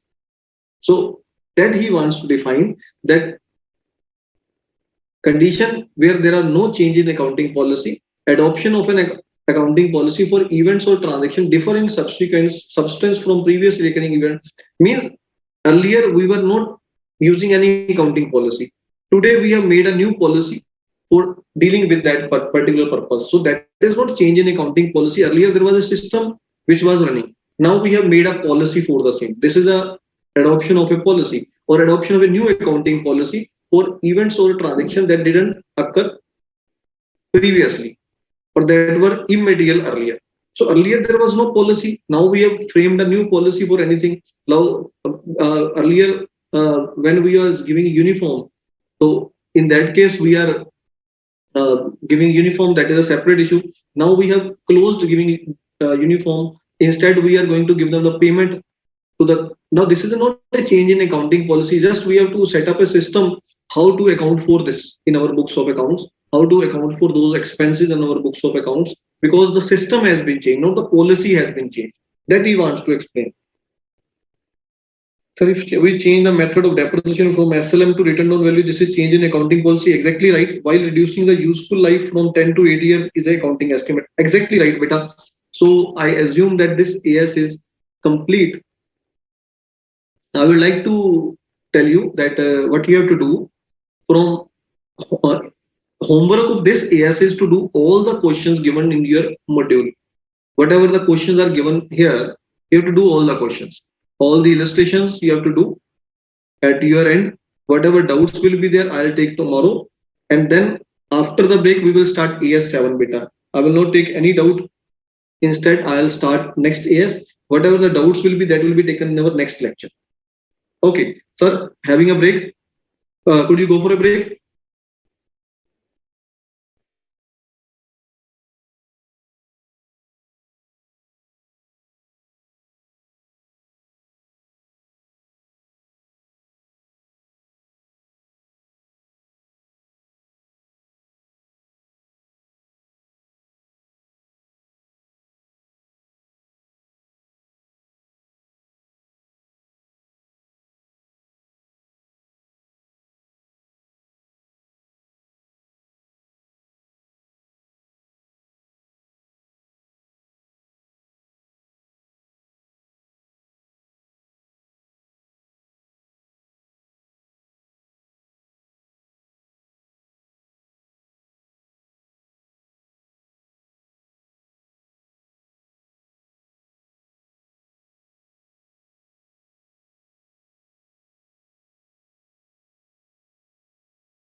Welcome back.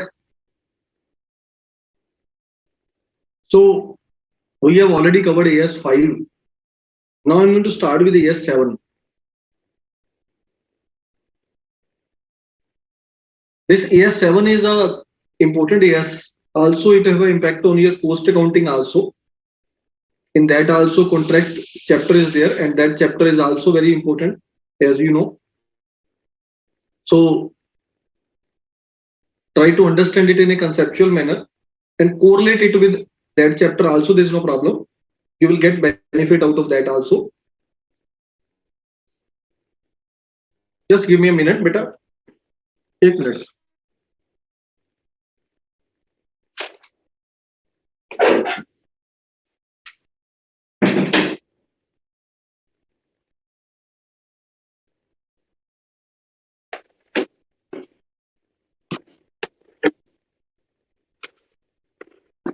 Yes.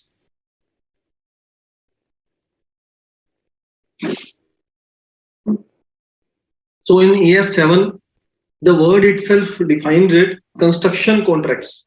So what means for the contract that is normally known to every student, that has been discussed by you in Contract Act also. In Contract Act, we have discussed that what means for the contracts. These are the agreements, obviously, which has been mutually agreed by both the parties, and it becomes a contract. So contract means for the same. Here the word has been added to it, that is construction contracts. It means for those contracts which are related to construction. So first of all, try to understand what are construction contracts, what is the importance of AS7 that we have to discuss. Let's understand that. In AS7, what we will have to do? It will prescribe the principle of accounting for construction contracts. Means we will have to go for the construction contracts accounting in this case. Principles of accounting for construction contract in the financial statement of contractors. So the importance is contractor. We have to discuss about the contractors accounting. The focus of the standard is to allocate contract revenue and contract cost to the accounting period in which construction work is performed. The problem is that whenever we are talking about a construction contract, you should have to understand this thing, that if I am going to take a contract of a building, so building can't be manufactured, constructed within a year only. It may take more than a year.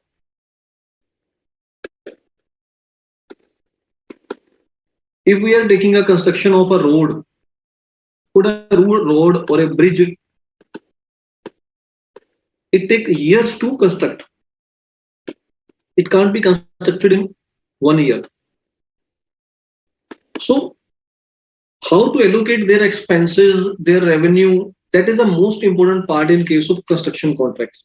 So that is the reason why construction contract AS has been framed, because the accounting of the expenses incurred by you, whose benefit may be received in the next year, expenses of first year incurred in first year, but benefit may receive in next year. So how to account for these expenses? Then their revenue means income, means receipt. So when revenue is to be recognized, when it is to be recognized, means it is to be entered in our profit or loss account. So when, in which year it is to be entered in our profit or loss account, that is the most important part. For that, this AS has been prepared. So first of all, you have to define what meant for the construction contracts are there. So definition is to be memorized by you. Read the definition with me. Contract specifically negotiated for the construction of an asset. For the construction of an asset. A contract in which negotiation is done for the construction of an asset, or combination of assets that are closely interrelated. Means it may be for one asset, it may be for more than one assets that are closely interrelated with each other. Closely interrelated means those assets where which can't be separated from each other. So how to define that? Come here.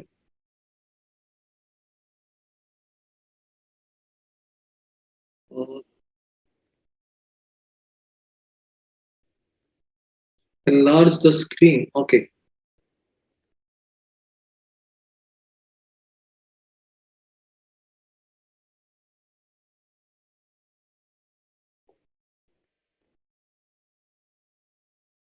Is that okay? Someone is demanding to enlarge the screen, so I have enlarged it. It's visible now.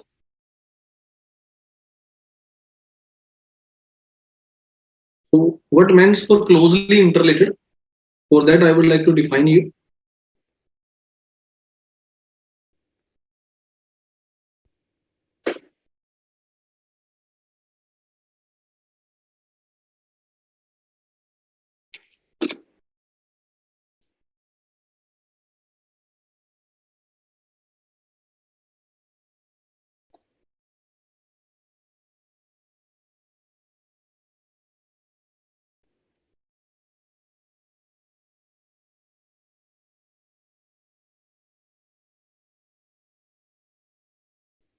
Yeah, a construction contract may be negotiated for construction of a single asset,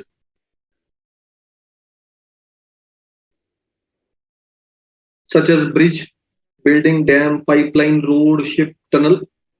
Or construction may also deal with the construction of number of assets which are closely interrelated or interdependent in terms of their design, technology and functions or their ultimate outcome. इसके लिए example ले सकते हो. We can go for an example: construction of refineries and other complex pieces of plant or equipment that we are manufacturing first part, and then with after that we have to go for the second part, and then we have to go for the third part, and these are contracts are correlated with each other, and their price is discussed at the same time. It has been planned at the same time. In that case, it is interrelated or interdependent.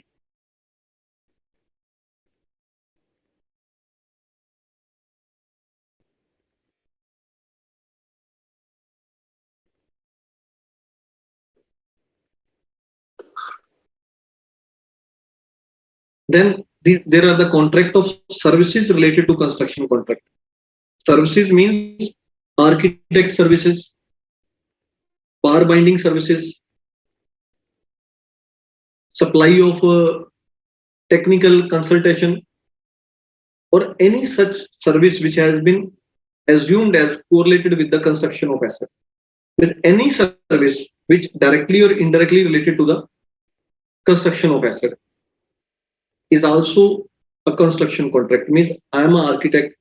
I received a contract for construction for supplying my architectural services for construction of an asset which is which is constructed by someone else. Even in that case, my services will be assumed as a my contract will be assumed as a construction contract. I am providing only architectural services, but this is a construction contract. Or third is contract for destruction or restoration of asset. Means a asset is to be destroyed. An asset is to be destroyed, like buildings are there and we have to destroy a building. This is also a construction contract. We have not to construct that, we have to just destroy it. Or and nahi hai. This is or means it may be something else also. Or restoration of an asset means an asset is not in a good position, a building is not in a good position, a plant and machinery is not in a good position. We have to and it is not in a working condition, you may say, and we have made it in a usable condition. We have changed, we have restored it, we have made a, you may say, repair to it, and make it ready to use. That is called restoration of an asset. So destruction or restoration, दोनों points cover होंगे, both the points will be covered.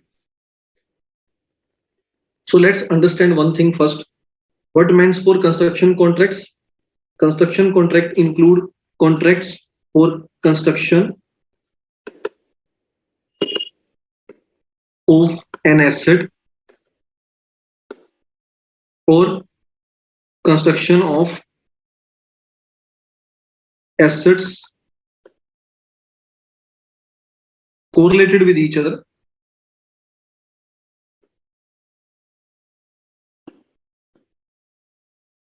interrelated with each other, or interdependent to each other.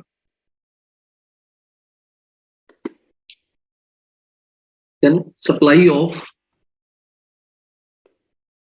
services for construction of single or many assets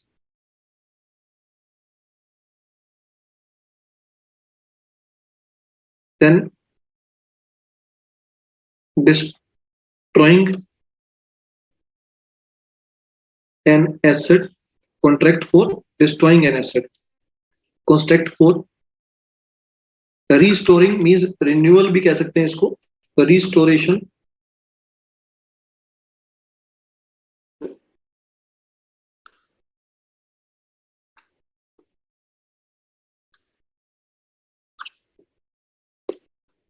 of an asset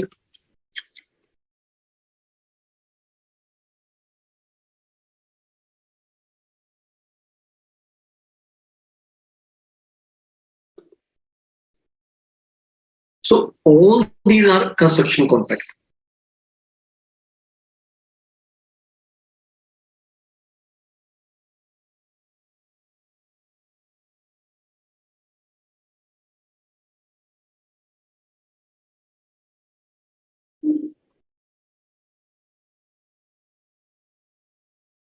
Then construction contract can be defined in two categories.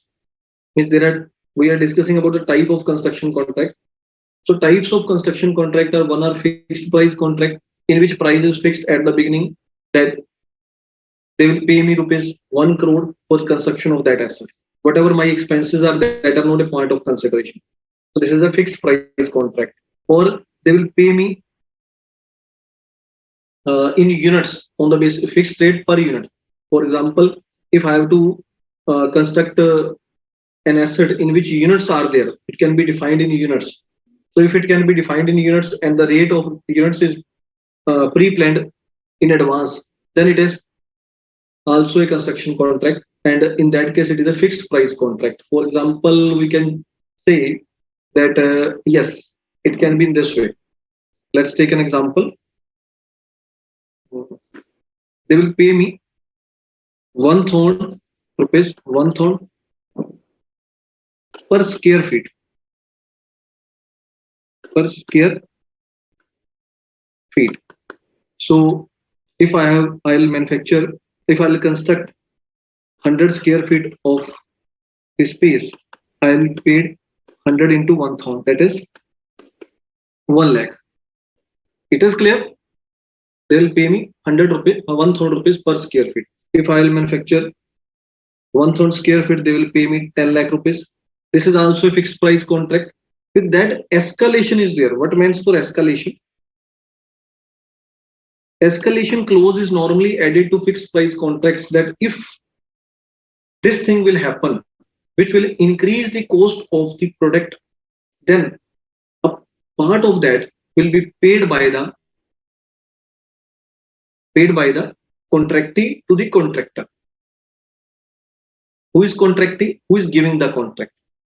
Who is contractor? Who is taking the contract? Who is working on the contract? Who is doing that contract? So escalation clause means for escaping clause. It will give benefit to the contractor that in case rates of material, I'm taking an example, will increase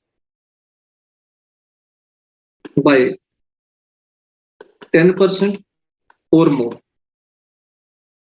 then that increase will be paid in addition to fixed price contract. I have taken a contract for 1 crore with escalation clause, where it is mentioned that if the rates of material will increase by 10% or more, means if the rates will increase up to 10%, then there is no benefit to me. But if rates will increase by 10% or more, means if rates will increase by less than 10%, then I'll not go for the escaping clause. I'll not get any benefit. If rate will increase 10% or more, then what I'll get? I'll get whatever the additional expenses I have paid. That increase will be paid. That increase, then that increase will be paid for more than 10%. So just assume I have incurred material worth rupees 20 lakh on it, and the prices are increased to 30 lakh. So how much is the increase? 30 minus 20 is equal to 10 lakh against 20 lakh. So there is an increase of 50%. So it is more than 10%. So in this case, the cost is 30 lakh, but 20 lakh plus 10% will not be paid. Means 22 lakh will not be paid, but more than 22 lakh, that is 8 lakh will be paid. This is due to escalation clause. So this 8 lakh will be added to my contract cost, and I will be paid 1 crore 8 lakhs. This is called escalation clause. Is that clear? Note it down with you.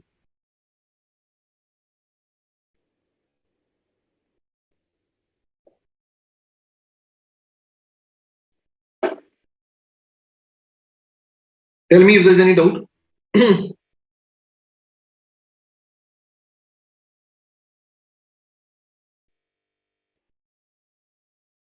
Fast, beta, fast.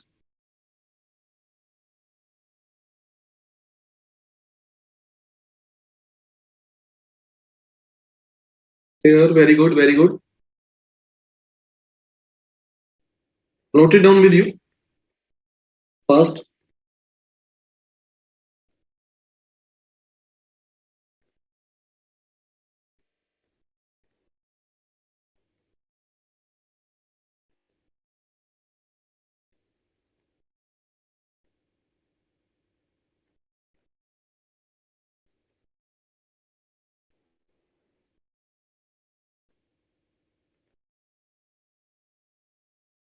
Okay. So only 8 lakh paid exactly in addition to 1 crore. 1 crore will be paid and 8 lakh will be paid, 20 plus 8. So 28 lakh will be paid. But 20 lakh is already included in 1 crore, na beta? That is already included in 1 crore. So additional 8 lakh will be paid. This is escalation clause. Okay. Now contract is cost plus contract. In this case, whatever the cost is there, we have to prove it that this much cost is incurred by us. So whatever the cost is there, that will be paid. In addition to that, a fixed margin is added, like 20% on that cost or 50% on that cost will be given to us as a in addition. So that will be paid to us. Contract is reimbursed for allowable or otherwise defined cost plus percentage of this cost or a fixed amount, or they can say that whatever is your cost will pay you cost plus 10 lakh. So anything will be there. This is called cost plus contract. Now, if the final outcome of the contract can be estimated reliably, now this is something different. We will discuss it later on. Come to this point.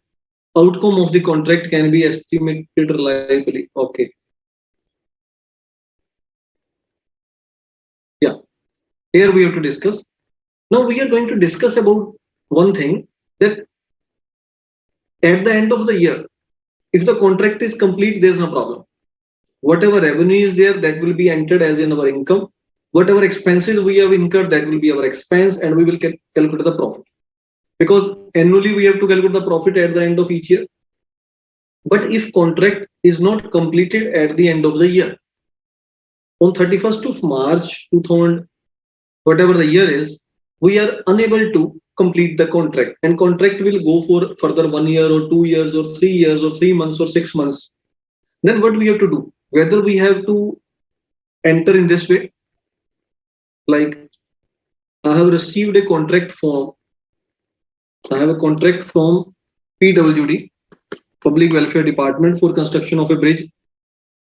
Now, this contract was received to me on 1st of April 2021, and it is to be completed within 3 years. Contract is worth rupees 5 crores.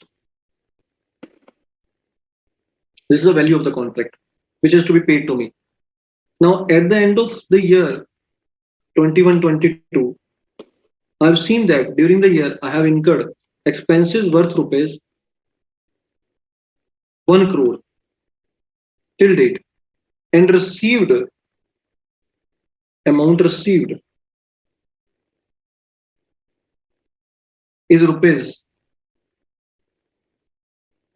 1.5 crores. Now, whether I have to assume it as our income and this is our expense or not. My query is this, whether I have to assume 1.5 crore as my income and 1 crore as my expense or not. This is the expenses I have incurred during the year.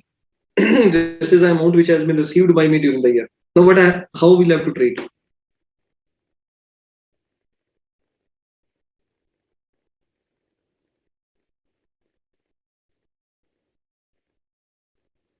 I'll explain 8 lakh once again, don't worry. Remaining may give the answer. I am going to explain how 8 lakh has come. But he says that if the rate of material will increase by more than 10%, then that more than 10% amount will be given to me. Now, I assumed that the cost will be 20 lakh. And this has been agreed with the contractee also, that in this, my material cost will be 20 lakh. Later on, my material cost rises to 30 lakh. Now, if my material cost rises to 30 lakh, that means for material cost has increased by 50%. If you say 30 minus 20 is 10 lakh, so 10 divided by 20, it is 50%. So it means for it has been increased by more than 10%. Because up to 10%, there is no chance of reimbursement. Now, up to 10% if expenses are incurred in addition to the normal expenses, that is 20 plus 10%, 22 lakh will be there. No reimbursement will be given. But more than that, reimbursement will be given. So out of 30 lakh, 22 lakh is not to be reimbursed. That is automatically covered in this 1 crore. Extra amount of rupees 8 lakh is incurred by me. That will be paid to me in addition to my contract price. Whatever is my contract price, that is 1 crore. I'll get 1 crore plus 8 lakh, 1 crore, 8 lakh in this case. Because this is escalation proof. Beneficial, Mr. Vijay, actually, one thing it should be understood that what is beneficial in real life, that depends upon case to case basis. So this is all the consultation we have to take from the chartered accountant or the professionals in this field. They will help you in your case. 1 crore expenses. So whatever answers you are giving, that is purely wrong. This is not right. That we have to assume 1 crore as our expense and 1.5 crore as our income, because we are preparing accounts on mercantile basis.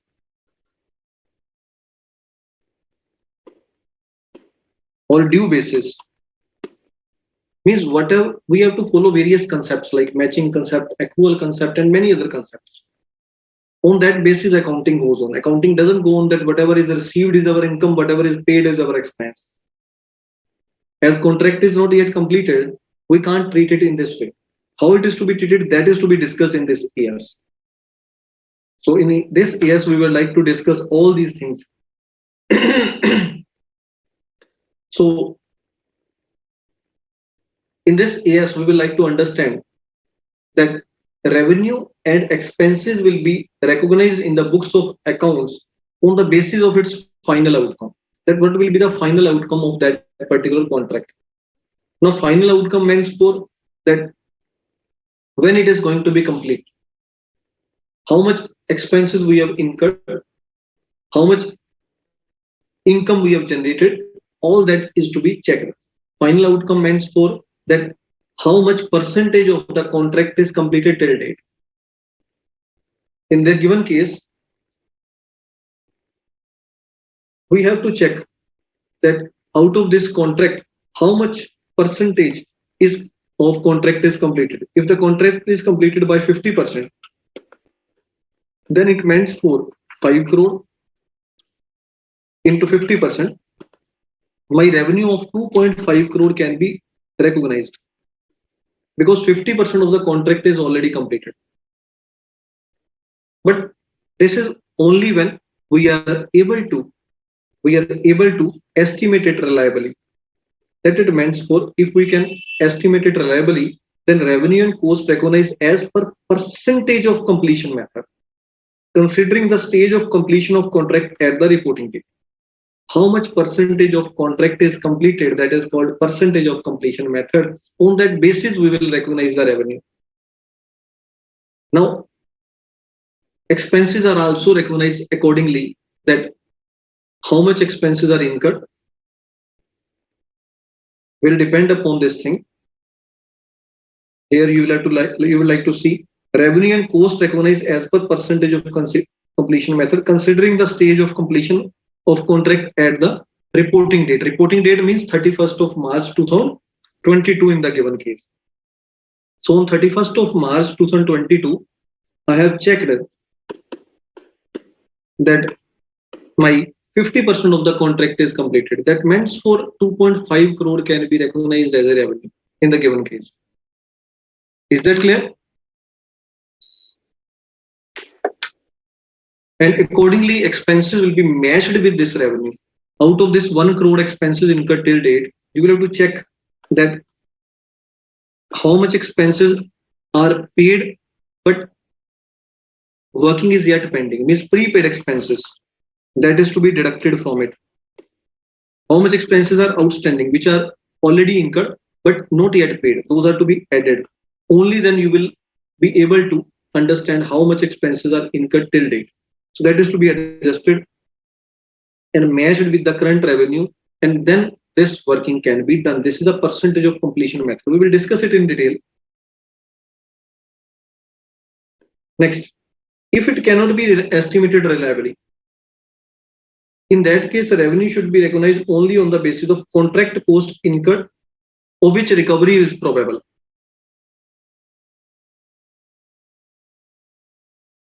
Means, if in the given case, like in this contract, this is a contract of 5 crores. Expenses incurred are 1 crore, amount received is 1.5 crore. So how much revenue is to be recognized? Revenue is to be recognized on the basis of contract cost. I have incurred contract cost of 1 crore plus prepaid, whatever prepaid expenses are there, minus prepaid plus outstanding. Minus prepaid plus outstanding. Assume it is 1.8 crores. Minus prepaid plus outstanding is the actual expenses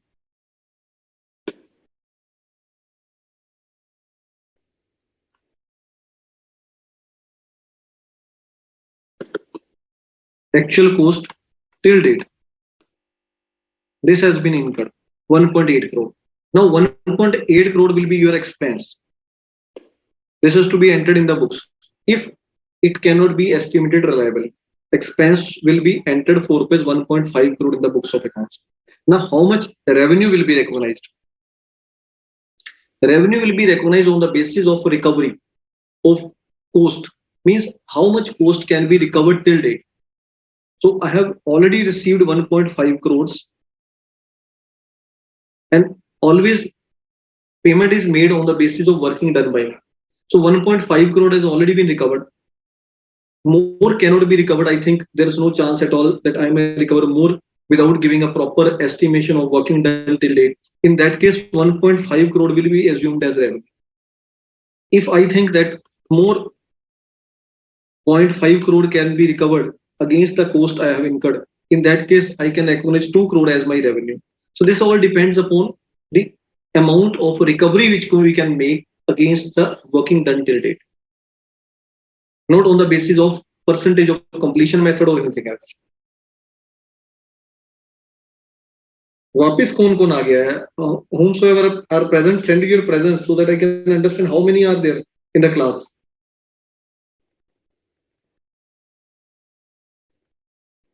I think number of students have not come back, or all are present.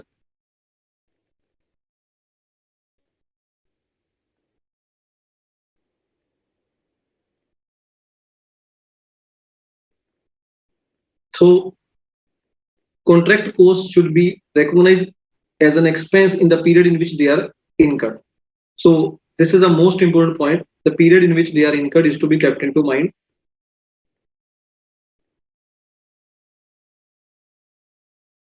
Everything is to be noted down by you because this is an important part.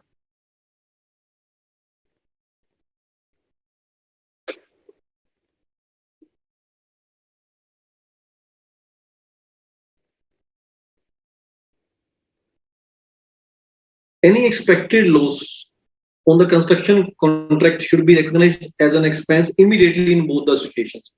If we are expecting that we are unable to recover the full amount from the contracting, means in the given case, like I have taken an example, in the given case, I assume that if I assume that the revenue of 1.5 crore is recovered only till date, and I'm unable to recover more from the contractee till date, in that case, I have incurred rupees 1.8 crore, but recovery of 1.5 crore is available only. In that case, 30 lakh will be assumed as a loss and it will be entered in the books as a provision. So provision is to be created for 30 lakh. Because if this thing has happened, that whatever revenue is received till date, that is the only chance of recovery. I'm unable to get more from them. Yeah, later on, if we'll work further, obviously I will be able to recover. But till date, I'm unable to recover that. So 30 lakh provisioning can be made if I am expecting that this loss may occur in future. Means whenever you may, just a moment, don't write it in this way. I would like to let you clear with an example. 1.8 crore is our expense that has been entered in the books. 1.5 crore is a revenue that has been entered in the books. Now automatically 30 lakh loss has been entered in the books because income is less, expense is more. That has been done. But I am expecting that when this contract will be completed of rupees 5 crore, I will suffer a loss of 50 lakh on it. That I am expecting as on the date. Means as on 31st of March 2022, contract is not completed, but I am expecting that whenever this contract will be completed, which we have already taken, I will suffer a loss of rupees 50 lakh. So that 50 lakh can be created as a provision in the books of accounts. That it meant.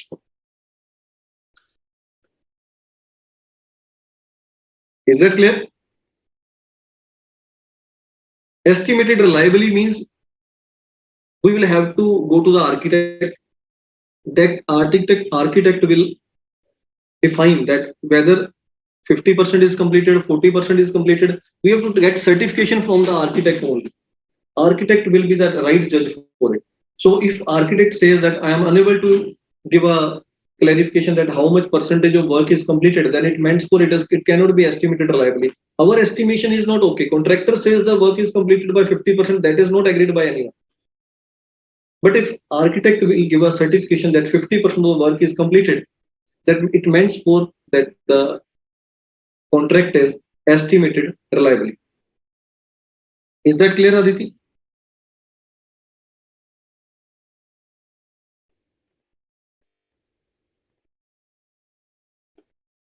Now, when it can be estimated reliably, in fixed price contract, total contract revenue can be measured reliably.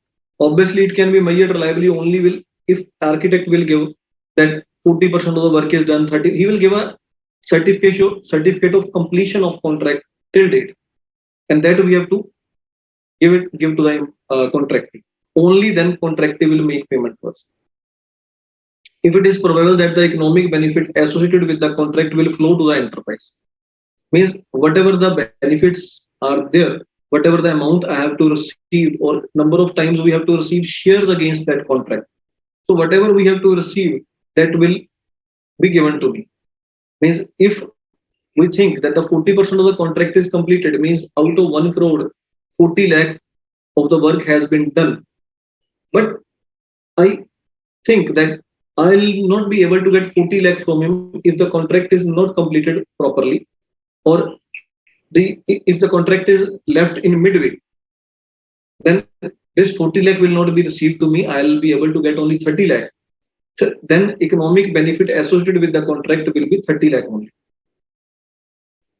Till date, whatever percentage of contract is completed, out of which I can get, how much I can get, both contract cost to complete the contract and the stage of contract completion at the reporting date can be measured reliably. That I have already mentioned. Contract cost attributable to the contract can be clearly identified and measured so that actual contract cost incurred can be completely compared with the prior estimates. Whenever we are taking a contract, we are making estimates that this work can be done in this way. This much cost will be incurred. So it can be clearly estimated and identified and measurable reliably if we can compare it with our previous estimates. If we can't compare it with our previous estimates, then it can't be mentioned that this can be measured reliably.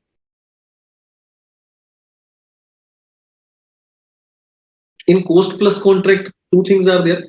It is probable that the economic benefit will flow to the enterprise, and contract cost attributable to the contract, whether or not specifically reimbursed, can be clearly identified and measured reliably. Means contract cost can be easily calculated and contract revenue can be received from the contracting. Means जो पैसे हैं वो हमें मिल जाएंगे, जितने पैसे हमें पक्का मिल जाएंगे वो हमारा कॉन्ट्रैक्ट का रेवेन्यू है, और जितने खर्चा हमने कर दिया है जिसको हम इस टाइम पे क्लियरली जिसको रीइंबर्स कर लिया जाएगा, जिसको जो कॉन्ट्रैक्टी है वो मान लेगा, उतना खर्चा आपने बुक्स में डाल. That it means there are two methods of stage of completion.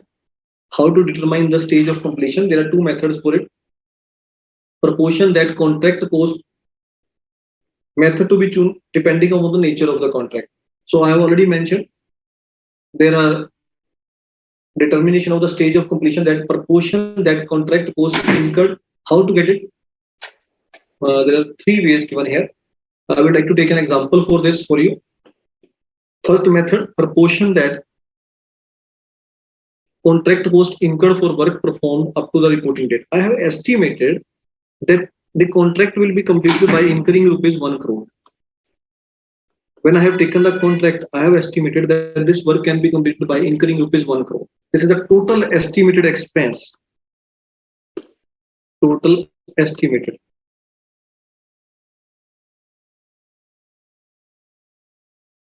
Now till date, I have incurred 40 lakh rupees. So 40% of the contract is completed. 40 lakh divided by 1 crore, that it means for. Proportion that contract cost incurred for work performed up to the reporting date bears to the estimated total contract cost. Meaning thereby, अगर हमारी total cost 1 crore है, 40 lakh total estimated cost, जब हम पूरा contract complete करने की मेरा जो खर्चा होगा वो 1 crore का होगा. अभी मैं 40 lakh incur कर चुका हूँ, तो 40% मेरा काम complete हो चुका है. That it means for. Second is survey of work performed. This is the proper survey to be made, and architect will have certification that this much work is performed. Contractor will come and visit, contractor may visit, but finally the work will be in the hands of the surveyor.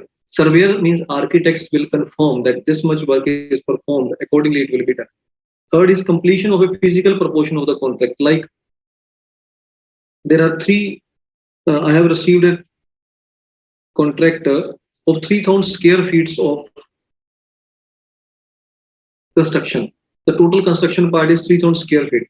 Already completed 1,000 square feet of the work. That means for 1,000 divided by 3,000, 1/3 of the work is already completed. 1/3 is completed. Completion of a physical proportion of the contract cost. Physical proportion is completed. So there are three ways of determination of stage of completion. Economic benefit and contract revenue are two words. What is the difference between economic benefit and contract revenue? Contract revenue means whatever the revenue of the contract, that is, if I have taken a contract for 10 crore, that means for this is the contract revenue. Now, out of this, I will be able to get only 2 crores till date. Either I have incurred expenses of 5 crore or 4 crore, that is not a matter of consideration. But according to the information given, according to the determination of stage of completion, I may able to prove only that the 20% of the work is performed till date. This I have proved, but this has been agreed by both contractor and contracting. So economic benefit of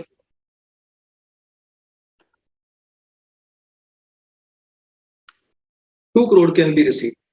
Accordingly, only 20% of the work is performed, that has been assumed. So this is the economic benefit.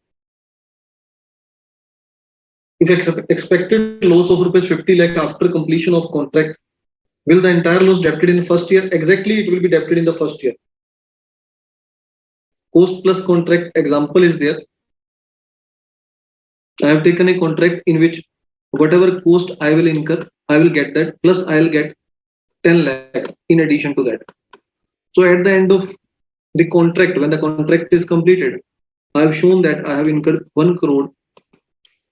So I will get 1 crore plus 10 lakh, means total contract cost will be 1 crore 10 lakhs.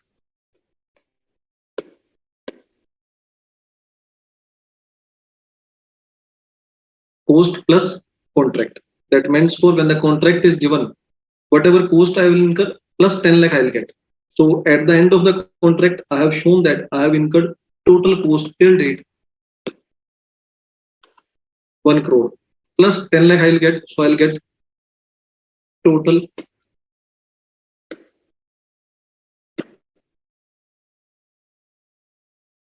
contract revenue of 1 crore 10 lakh.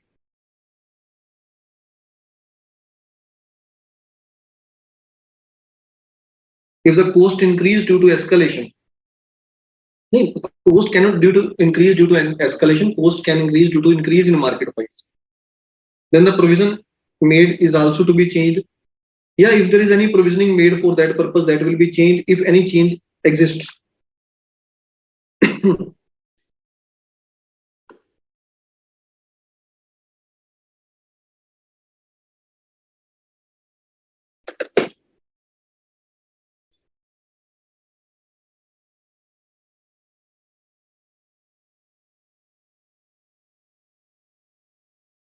So what is contract revenue? Initial amount of revenue agreed in the contract. Variation is contract post work claims and incentive payments if it is probable that they will result in revenue they are capable of being reliably measured. He says, can contract revenue be changed? We have fixed a contract, we have received a contract for 1 crore. Can the price may change later on? Yes, it may include additional contract work which we received. Whatever the payment I will get for the same. Earlier the contract has been given and the amount has been fixed for rupees 1 crore. Later on, contractee comes to me, I need this much variation in my contract work for which I'll pay you 10 lakh more. So that 10 lakh more will be added in my contract cost. Then contractee is going to pay me some incentive if I'll complete the work within the framed time, within the time frame given to me.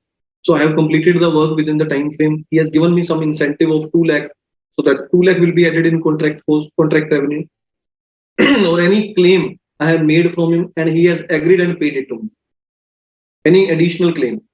So that will be also part of contract revenue. But these contract revenues can be recognized in the books of accounts only if it is probable that they will result in revenue. Means I'll get it. If I will be able to get it, then only it will be entered in the books of accounts. I have not get it, I may get it.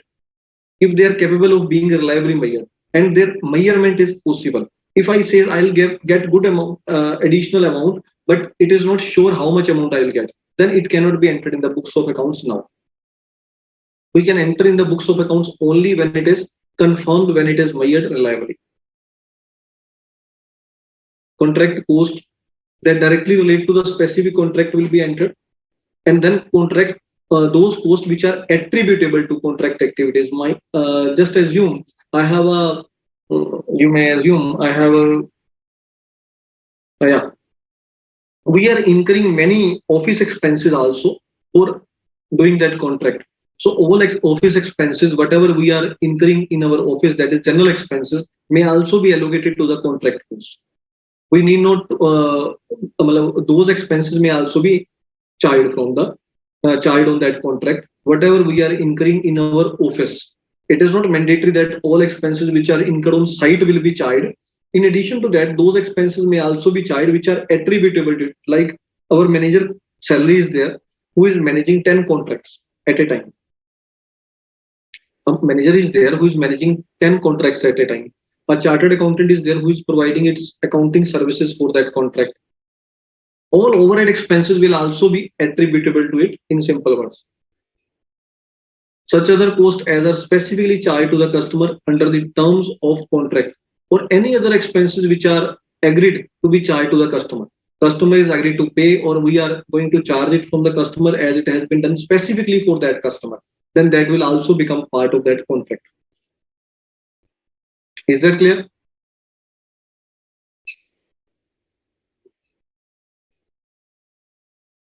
A contract may provide for construction of an additional asset. Okay चलो ये हम लोग कल कर लेंगे because अभी आपको इतना ज्यादा डिटेल में जाएंगे तो मुश्किल हो जाएगी. यहाँ तक जो किया है बाकी हम कल करेंगे. नो मैटर नेक्स्ट लेक्चर में मीन्स थोड़ा सा रह गया कंप्लीट करवाइए. Are you interested to complete it now? It will take 5 more minutes, not more than that. So it doesn't matter. You may read it once. We will cover it in the next next lecture. That will be better. क्योंकि ये काफी advance है और मुझे लगता है कि आपको इसको एक बार रिवाइज भी कर लेना चाहिए.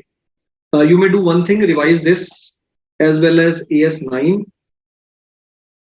but don't revise it from here. Instead, you will have to revise it from the detailed AS because you need definitions, you need each and everything.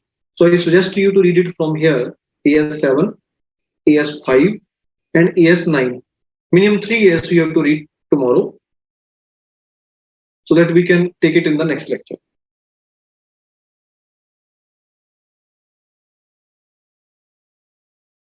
Vijay, we may complete it. You may read it once. Later, we will complete it in the next lecture. That will be better because in the next lecture, whatever the doubts are there, I will take. Plus, I will cover these because these things need more consideration. Whatever is left, I have seen that these are somehow to be discussed in detail. I can't brief it within 5 minutes. It will take 15 to 20 minutes minimum. So due to that reason, I have not completed it. Okay, then thank you very much.